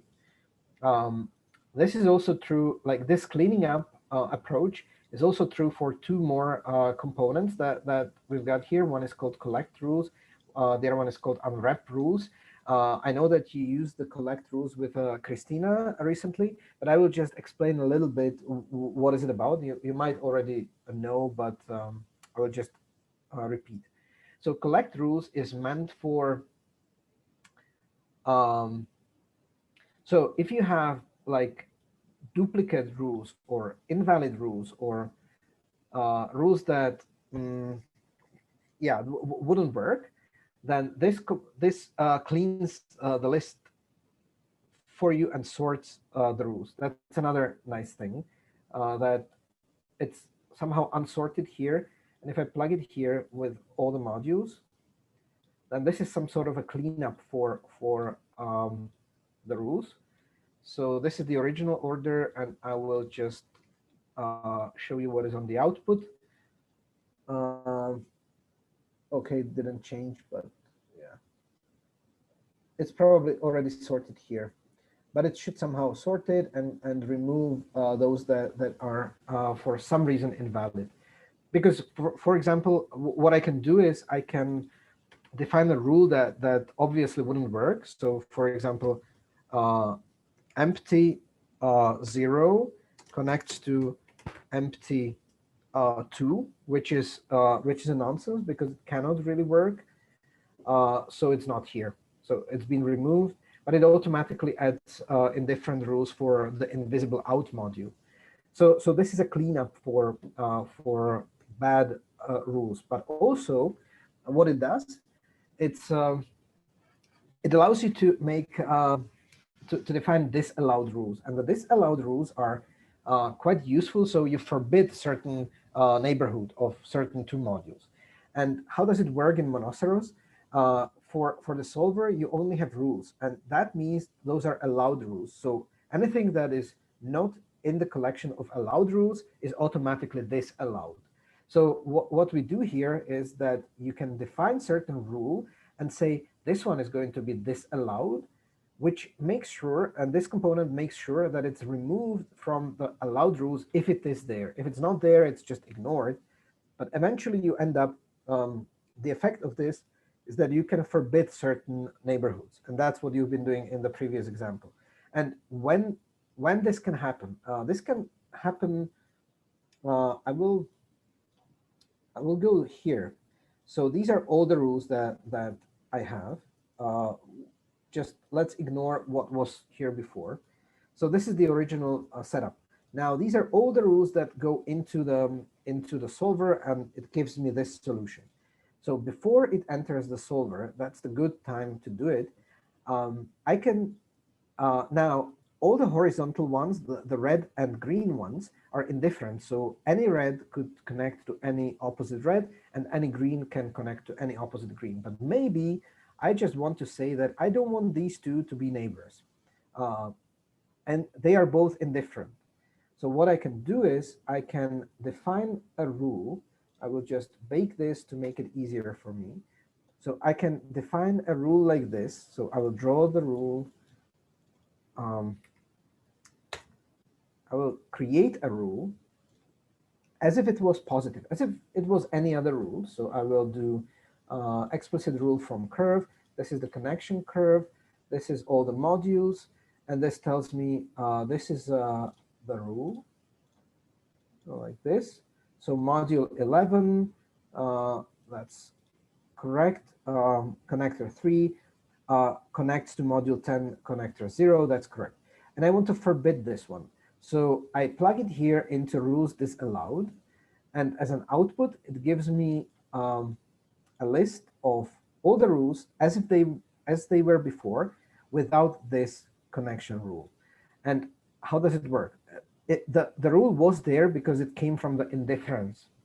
But right now, if I display all the rules like this, if I display all the rules with all the modules, hopefully we will see it. Yeah, there is no, it only connects to the out module. And you see, by the way, you see that the connection to the out module is just a little arrow that is pointing to the air, showing like this connects to the air. But the connection here is non-existent, so it cannot connect here, which is correct. So how does it work internally? And I think it's kind of important to understand. This collect rules, it does something that I call unwrap. And there is a special component just to unwrap. When you have typed connections, just like indifferent connection, for example, or here we only have typed connections. It's either the indifferent or front left, front right, and so on. These are typed connections, and they are like half connector. So it knows the source module, it knows the source connector, but it doesn't know the target. The target has to be matching, but we don't know what the target is. Unwrapping basically converts these typed rules to explicit rules, and the explicit rules are just telling me what phase connects to what other phase. And when you look at the amount of the explicit connections, it's 439, 440 here, and it's only 94 typed connections, but the result is the same. So the typed connections usually are a shorter notation of the same thing, because what I did here is I said that this is a certain type and something else is some other the same type. So I only need 2 rules for that. But in fact, I know that it generates 4 different explicit connections. So instead of having 4 rules, I've got only 2. So this unwrapping also works for indifferent connections.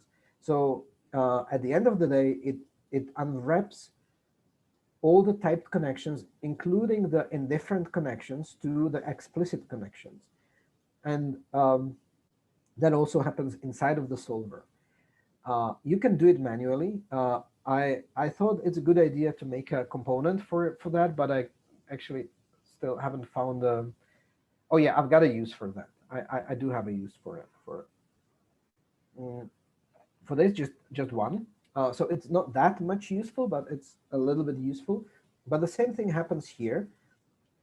That's why it was possible to forbid this connection, because this first unwrapped all the typed connections, including the indifferent ones.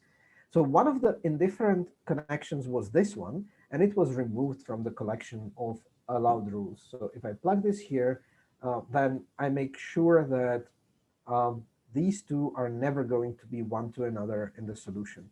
It's hard to check because it's such a mess, but you can trust me that it never happens. These 2 will never be neighbors to one another. What we can do is we can forbid like all horizontal connections to the S shapes, which means that the S shape will be only able to connect to be a neighbor horizontally to the straight line, and it will change the result also for us. So this is how the collect rules and unwrap rules works. Is this clear? Is there anything I should explain a little bit better?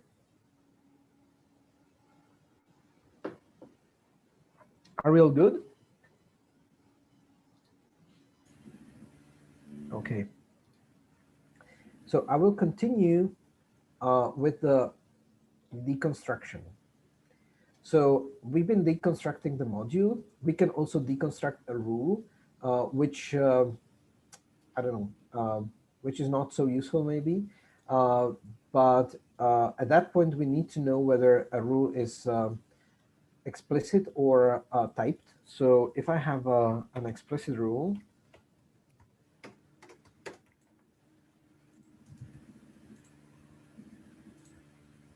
no, this doesn't matter. It doesn't have to work really well. So I can deconstruct it, and it basically gives me the output, like separated outputs, empty, 0, empty, and 4. And the same applies for deconstructing the typed rule. No, typed rule like this, but this will give me an error because this is an explicit rule. The provided rule is not typed, so I would need to have a typed rule for that, which looks different. Something like this, and this would work. So there is empty here, 0 here, and type A here. And again, this would give me an error here. So when you have a collection of rules like this, you probably need to sort them into typed and explicit. So there is a component that tells you whether a type is explicit, for example. So if I'm displaying these, this gives me true false pattern, and I can then I can dispatch. So this is a pattern for the rules, and the list A contains the explicit, list B contains the typed, and I can deconstruct the rules like this to its components. Again, you can construct them just by putting the construct next to it. It will completely perfectly match, and you can change something here if you want. So for example, if you want to rename the whatever reason you have, you can do that. And now what is more useful is deconstructing a slot. And why would we do that? Let me show you how does it look. So we've got the slots here. So these are the slots. I will disable the solver now because it takes 3 seconds to solve. We don't need to do it. I will just display this. So I was showing yesterday that there are different colors of the slots. I can deconstruct a slot, and again I can provide. It gives me some the same outputs like construct slot. So it gives me the center of a slot, base plane, diagonal, and the list of allowed module names.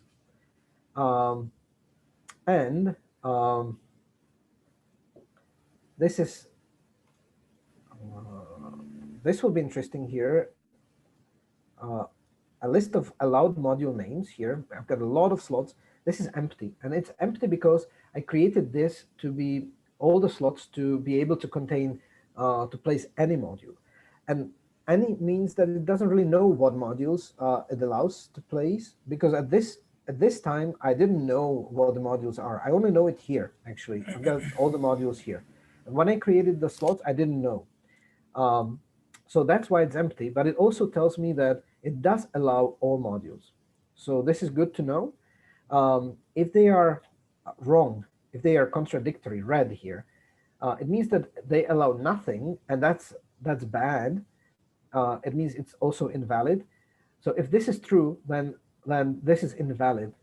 But also the module, the slot can be invalid for other reasons. So there is also a check whether a module is valid. One of the reasons is that it might be contradictory, which means it doesn't allow placement of anything. It also allows me to, the deconstruct allows me to provide all the module names that exist. If I do that, then even though they are constructed as allow all modules, it automatically unwraps the all module names, and it gives me the names for all the modules that it can contain, which is quite useful because then I can do stuff with it. What I can do is I can reconstruct the slots again using the same values, except maybe I will, sorry. Maybe I will change something a little bit. So let's see what happens if I just reconstructed without doing anything. And now I reconstructed them not like allowing everything, whatever it is, but allowing specific things. Coincidentally, it's everything because I just unwrapped and wrapped it again. But you see, they are blue now. When they are blue, it means that the slot knows that it allows certain specific modules to be placed, but it doesn't know if they are all or half or how many there are in general, because it doesn't have the information here. It doesn't know. If we wanted to know, blue means I allow certain modules. It's more than one, so it's not zero, so there is no problem. It's not one, because if it was one, then the slot is solved and nothing has to be done with it. And it's not just anything, it's just a specific list of certain modules, but I don't know if they are all the modules or just a few. I can optionally provide the last input is all the modules in the setup. If I provide that, then it knows exactly how many modules it can house.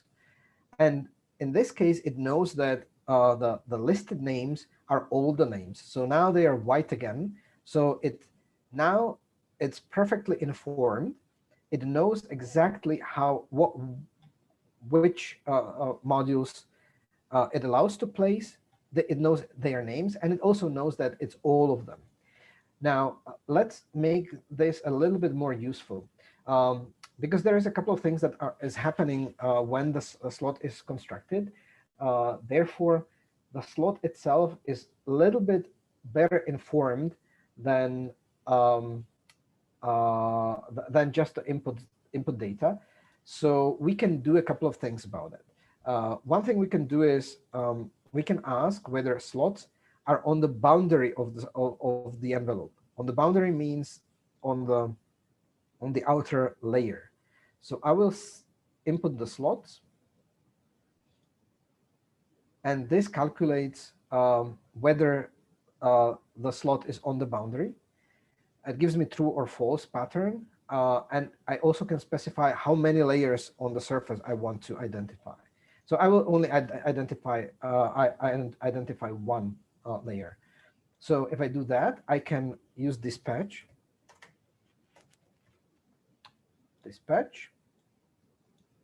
and now this is the pattern, and I will dispatch the slots, and here in the A output, I've got those slots that are on the boundary, and here I've got those slots that are inside. So I want to change only the ones on the boundary. And why do I want to do that?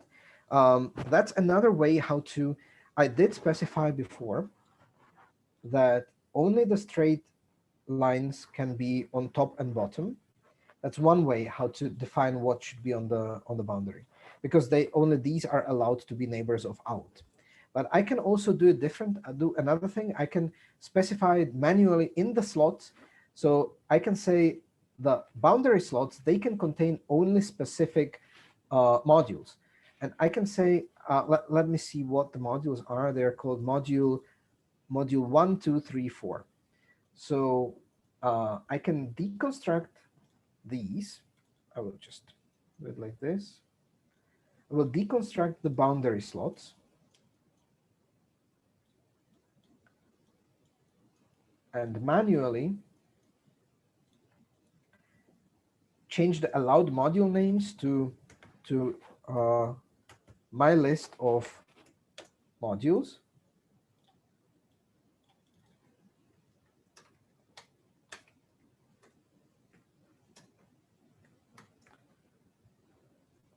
Like that. And this is going to be the list of modules that are allowed here. And I created a new collection of slots, and you don't see really well because they are really dark gray. I will just change the rendering to something else, and also probably hide this. Yeah.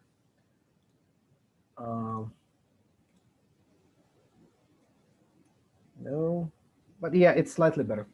So you see that it's got a different color, and these, they still remain white. And the color indicates what percentage of the modules are allowed in certain slot.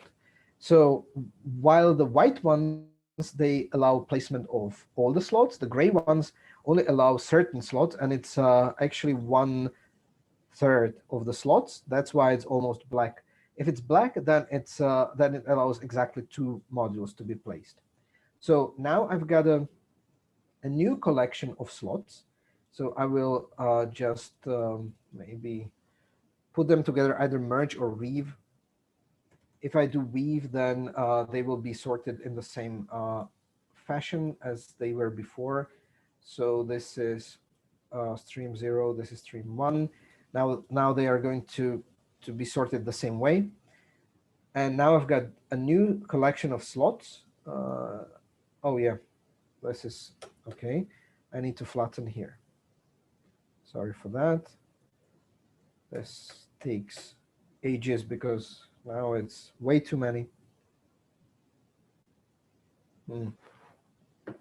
Maybe I will have to kill it. Oh, let's see. So this is another way how to define what should be where, and I would just like to show you in the documentation. So this is the example that I'm using, and it's this example. So you can identify the outer modules and say that in the outer 2 layers, you will allow the modules that are drawn in blue, and inside you will allow the modules that are green, like this. Or you can have even more layers, so you can make like nested layers. You will make sure that something is here, something is here, and something else is here. And the opposite, I don't know if this is already alive. No, it's still not alive. The opposite approach that you can take is that you will grow the envelope. You can keep adding more and more slots. There is a component called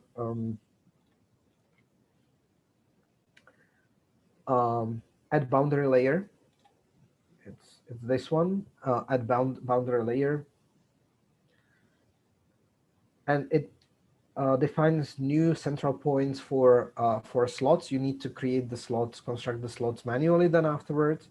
But you can define that these newly created grown slots, so you make your envelope bigger, whereas here you don't make it bigger. You can redefine them whatever you want, so they either can contain anything or just a given set of modules. So that's the opposite approach to it. Okay, this is still not alive. And another thing that you can do is, I'll show you in the documentation. Another thing that you can do, which I think is quite interesting, is, for example, that you know that you've got a module that should appear within certain area, like here.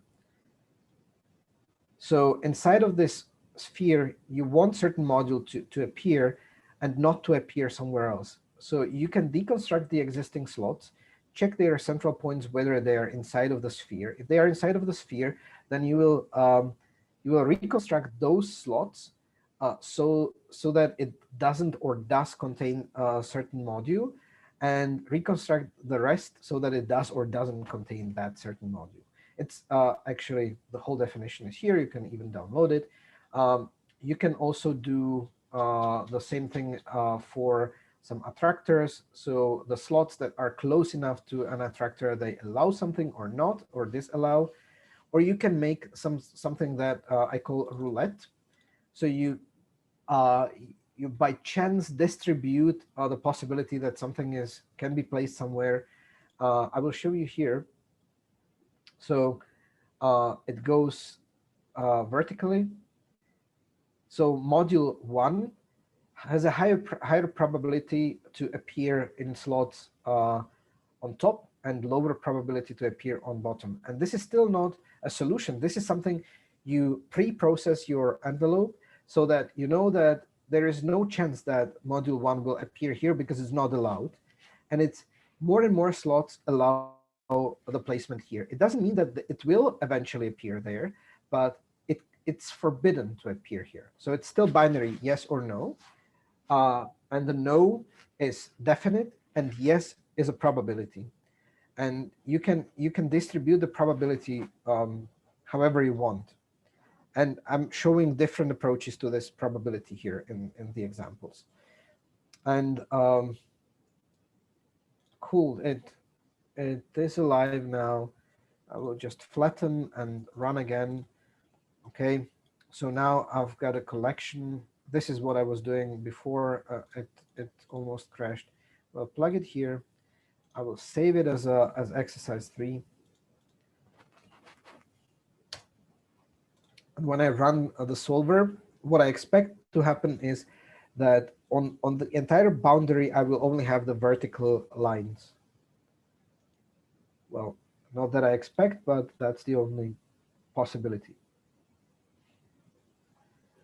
All right, I will hide everything because that's slowing everything down. Like that, and you see it's true. On the entire boundary, there are only vertical modules because I only allowed those. But there are 4 different vertical modules. So you see that one of those 4 is always there. And because they only can connect to one another and to the S shapes, they will create vertical columns. Not the S shapes, because the S shapes are not allowed in those slots. Like that. I will show you. Okay, we run out of time right now. So maybe if you have any questions, and after the questions, I will show you one more thing. And yeah, that should be it. And we will have the afternoon session, of course. Do you have any questions?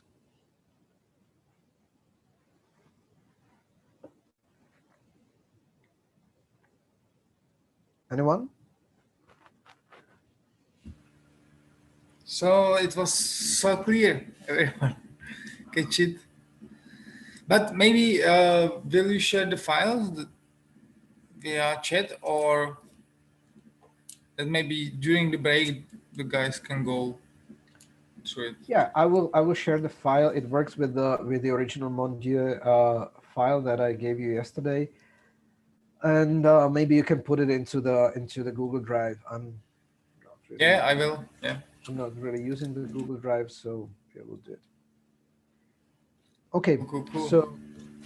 So I will show you one more thing, and then in the afternoon, it would be awesome to have a Q&A session, our troubleshooting session. But there is one huge thing that we haven't even tackled yet. So we haven't even touched one, or actually 2 things. One is analysis, and the other one is interfering with the solver. And actually, I don't think that we should do analysis today. I know if you would like to, but I think it's not worth it today. Let's do it some time. Maybe you can announce the other time already. Yeah. No, after lunch. All right.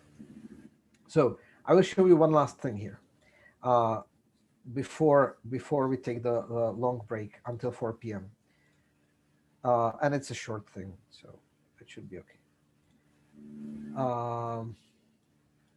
Let me just reload this one. The Zoom thing is always go away, Zoom.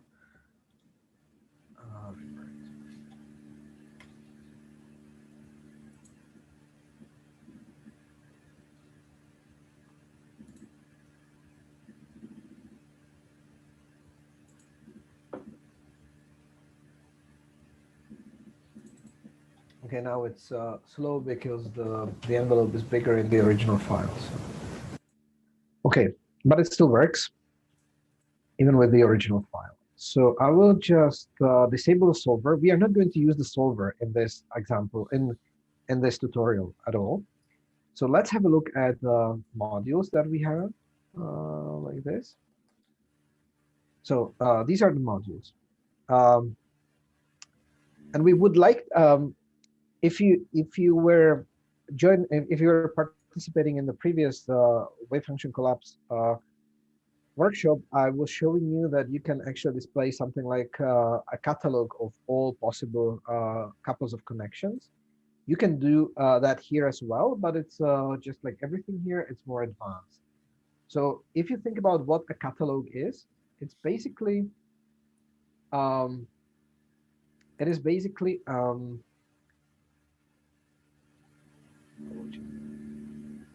fix this. Sorry. A catalog is basically a visualization of all the rules. So it's not a visualization of modules. It's not a visualization of slots. It's a visualization of rules. And the rule connects two pieces of modules. They are either different or the same, but there are always two pieces of modules. Here we can do that as well. It's called assembler rule, and it's up here. It doesn't show. I don't know why, but anyway, it's in post-process assembler rule.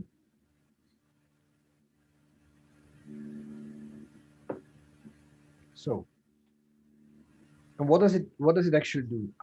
It needs all the modules.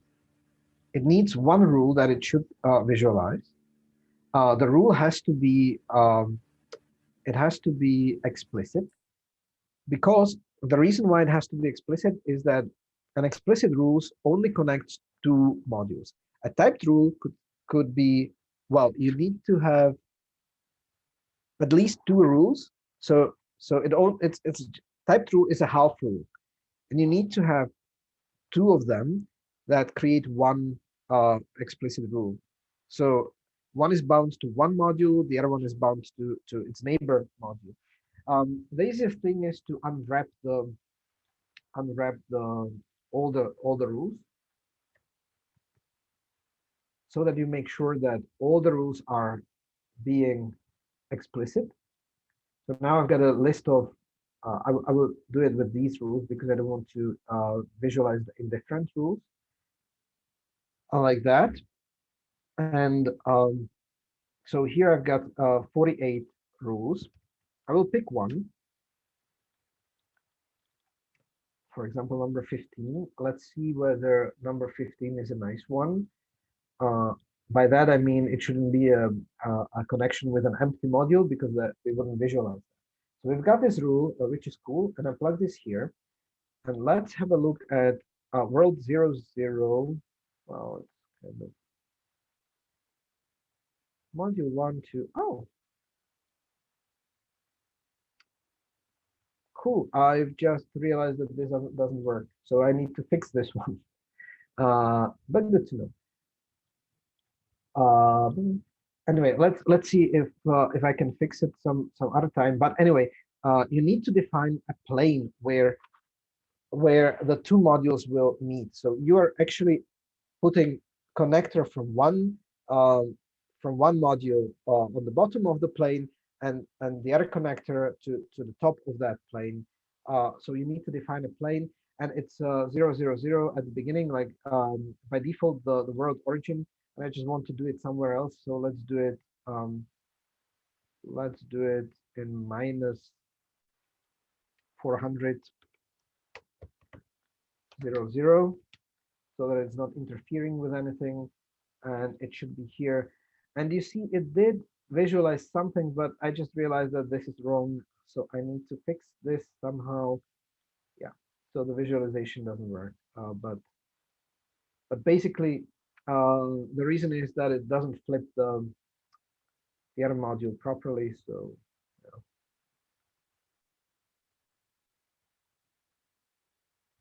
this is red because it's a visualization with the catalog cannot display a rule describing a connection to an outer or empty Monoceros module. So it has to display something. Yeah, but okay. I just realized that this doesn't really work as I expected. So I need to fix it, and hopefully in the afternoon we will have the fixed version. But what it should do, it should display like this one connected to the other one. The reason is that, yeah, it has to be flipped. Never mind, I will fix it. Meanwhile, if you want to display all the combinations, then the easiest thing would be to do this. So we need to just we can display all the rules, but it's a mess because all of the couples are displayed at the same plane. So we need to define a separate plane for each rule. So I will just make this.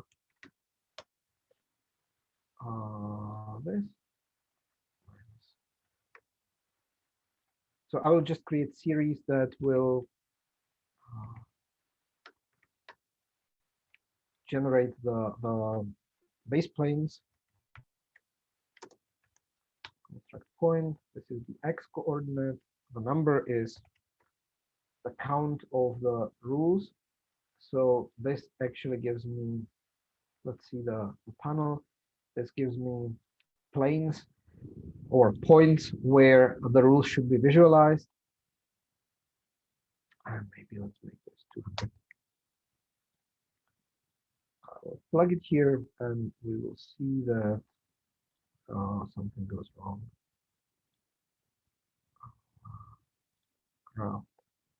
Craft. What's wrong? Oh yeah, it did work. It's just the first rules in the collections are the rules with the empty. So you see that you can visualize a catalog like this, but yeah, as I said, I know where the bug is, and I will remove the bug. In the afternoon, this will work. I will just save the file, and we'll see the result in the afternoon.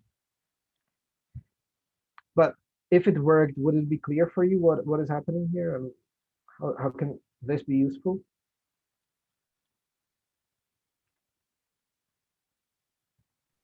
Okay. Excuse me, I have a question. Yes, absolutely. So is this the assemble rule?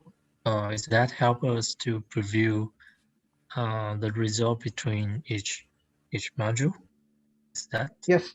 It's to preview. It's to preview the rule. Yes. That's yeah. You can preview the rule as like this is what the rule does.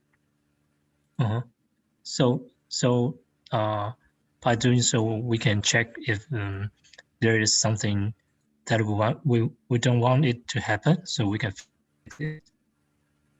Yes. Also, but also sometimes when you want, the architects usually work visually, so maybe this helps you to understand how does the assembly actually work. So if it's nice, or if this is something that you want, maybe if you look at the final result and you don't like the result, then maybe you would like to check whether it's something that is defined in the rules or something that has to be fixed differently, or maybe your geometry doesn't match, and this will show you that it doesn't or does or doesn't match. Okay, thank you very much. Thank you. You're welcome. All right then. Shall we take the break and meet here at 4 p.m. in less than 2 hours? Yes. Okay. Please prepare your questions, and we will continue with some really advanced stuff. And I will try to fix the components meanwhile. Yeah, and it will be great if you will come up with some of your own definitions and your own geometries, and also you can make some screenshots to have results from this workshop we can publish, or So try to make something your own geometry and experiment. We would also like to include later on include your work into the Monoceros book. So whatever you can produce and wish to publish, we will gladly publish and credit. your work. Great. Okay, so see you at 4. See you. See you. Thank you. Thank you. You too.